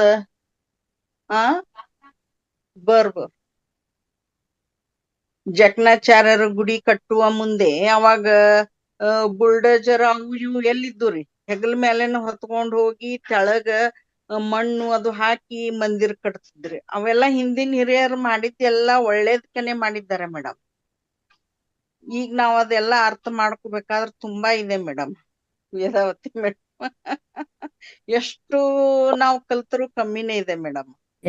ಒಂದೊಂದಕ್ಕೆ ಟೈಮ್ ಆಗ್ತಾ ಇದೆ. ನಮ್ಗೆ 4:30 ಮೇಡಮ್, 4:50 ಆಗಿದೆ. ಯಾವ್ದು ಕ್ವಶನ್ ಇಲ್ಲ ಅಂದ್ರೆ ಕಾರ್ಯಕ್ರಮ ಸಂಪನ್ನ ಮಾಡೋಣ. ಸಂಪನ್ನ ಮಾಡಿ. Okay, thank you so much ma'am. ಅವಕಾಶ ಕೊಟ್ಟಂತ ಎಲ್ಲರಿಗೂ ಧನ್ಯವಾದಗಳು. ಎಲ್ಲರಿಗೂ ಧನ್ಯವಾದಗಳು ಮ್ಯಾಮ್. ರೇವತಿ ಮೇಡಮ್ ಅವರು ಮುದ್ರೆಗಳ ಬಗ್ಗೆ ಮಾಡಿದ್ದಾರೆ, ವೇದಾವತಿ ಮೇಡಮ್ ಧಾರ್ಮಿಕ ವಿಚಾರದ ಬಗ್ಗೆ ತಿಳಿಸ್ಕೊಟ್ಟಿದ್ದಾರೆ, ಹಾಗೆ ಮಧುರಾ ಮೇಡಮ್ ಅವರು ನೀರಿನ ಬಗ್ಗೆ ತಿಳಿಸಿದ್ದಾರೆ, ನಮ್ಮ ನಾಗರತ್ನ ಮೇಡಮ್ ಅವರು ನಿದ್ದೆಯಿಂದ ಎದ್ದೇಳೋದಕ್ಕೆ ಅಲಾರಾಮ್ ಹೇಗೆ ಬೇಕು ಅಂತ 4 ವಿಷಯಗಳ ಬಗ್ಗೆ ಇವತ್ತು ಅಂದ್ರೆ ಸಮಗ್ರ ಜೀವನ ಶೈಲಿನಲ್ಲಿ 4 ಟೀಚರ್ಸ್ ತುಂಬಾ ಚೆನ್ನಾಗಿ ತಿಳಿಸ್ಕೊಟ್ಟಿದ್ದೀರಾ ಮ್ಯಾಮ್. ಚೆನ್ನಾಗಿ ಯೂಸ್ ಮಾಡ್ಕೊಂಡಿದೀವಿ.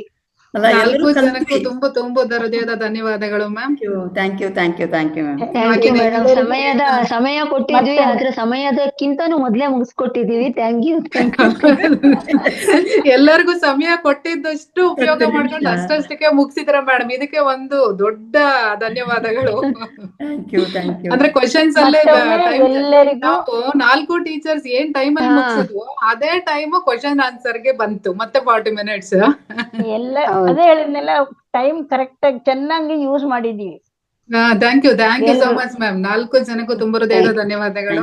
ಹಾಗೇನೆ ಧನ್ಯವಾದಗಳು. ವೇದಿಕೆಯನ್ನ ರೆಡಿ ಮಾಡ್ಕೊಟ್ಟಿರ್ತಕ್ಕಂತ ನಮ್ಮ ರಂಗನಾಥ್ ಸರ್ ಅವರಿಗೂ ಹಾಗೂ ನಮ್ಮ ಧ್ಯಾನಕ್ಕೆ ಮ್ಯೂಸಿಕ್ ಅನ್ನ ಪ್ಲೇ ಮಾಡಿದಂತ ಅವರ ಸಿಬ್ಬಂದಿಯವರಿಗೂ ಸಹ ಧನ್ಯವಾದಗಳನ್ನು ತಿಳಿಸುತ್ತಾ, ಮಾಸ್ಟರ್ಸ್ ಇಲ್ಲಿ ತನಕ ನೀವು ಸಹ ಎಲ್ಲಾ ಪಾಠವನ್ನ ಮತ್ತೆ ಕ್ವಶನ್ ಆನ್ಸರ್ ಅನ್ನ ತುಂಬಾ ಶ್ರದ್ಧೆಯಿಂದ ಕೇಳಿದಿರಾ ಮಾಸ್ಟರ್ಸ್. ನಿಮ್ಗೂ ಸಹ ಧನ್ಯವಾದಗಳನ್ನ ಅರ್ಪಿಸುತ್ತಾ ಈ ಕಾರ್ಯಕ್ರಮವನ್ನ ಸಂಪನ್ನ ಮಾಡೋಣ ಮಾಸ್ಟರ್ಸ್. ಥ್ಯಾಂಕ್ ಯು ಹಾಕಿದ್ರಾ ಲಿಂಕ್ ಏನಾದ್ರು ಹಾಕಿದ್ರಾ? ಇಲ್ಲ ಮ್ಯಾಮ್, ಹುಡುಕ್ದೆ ವಿಡಿಯೋ ಸಿಗ್ಲಿಲ್ಲ ma'am. Okay thank you so much ma'am. ಈ ಕಾರ್ಯಕ್ರಮವನ್ನ ಸಂಪನ್ನ ಮಾಡೋಣ. Thank you.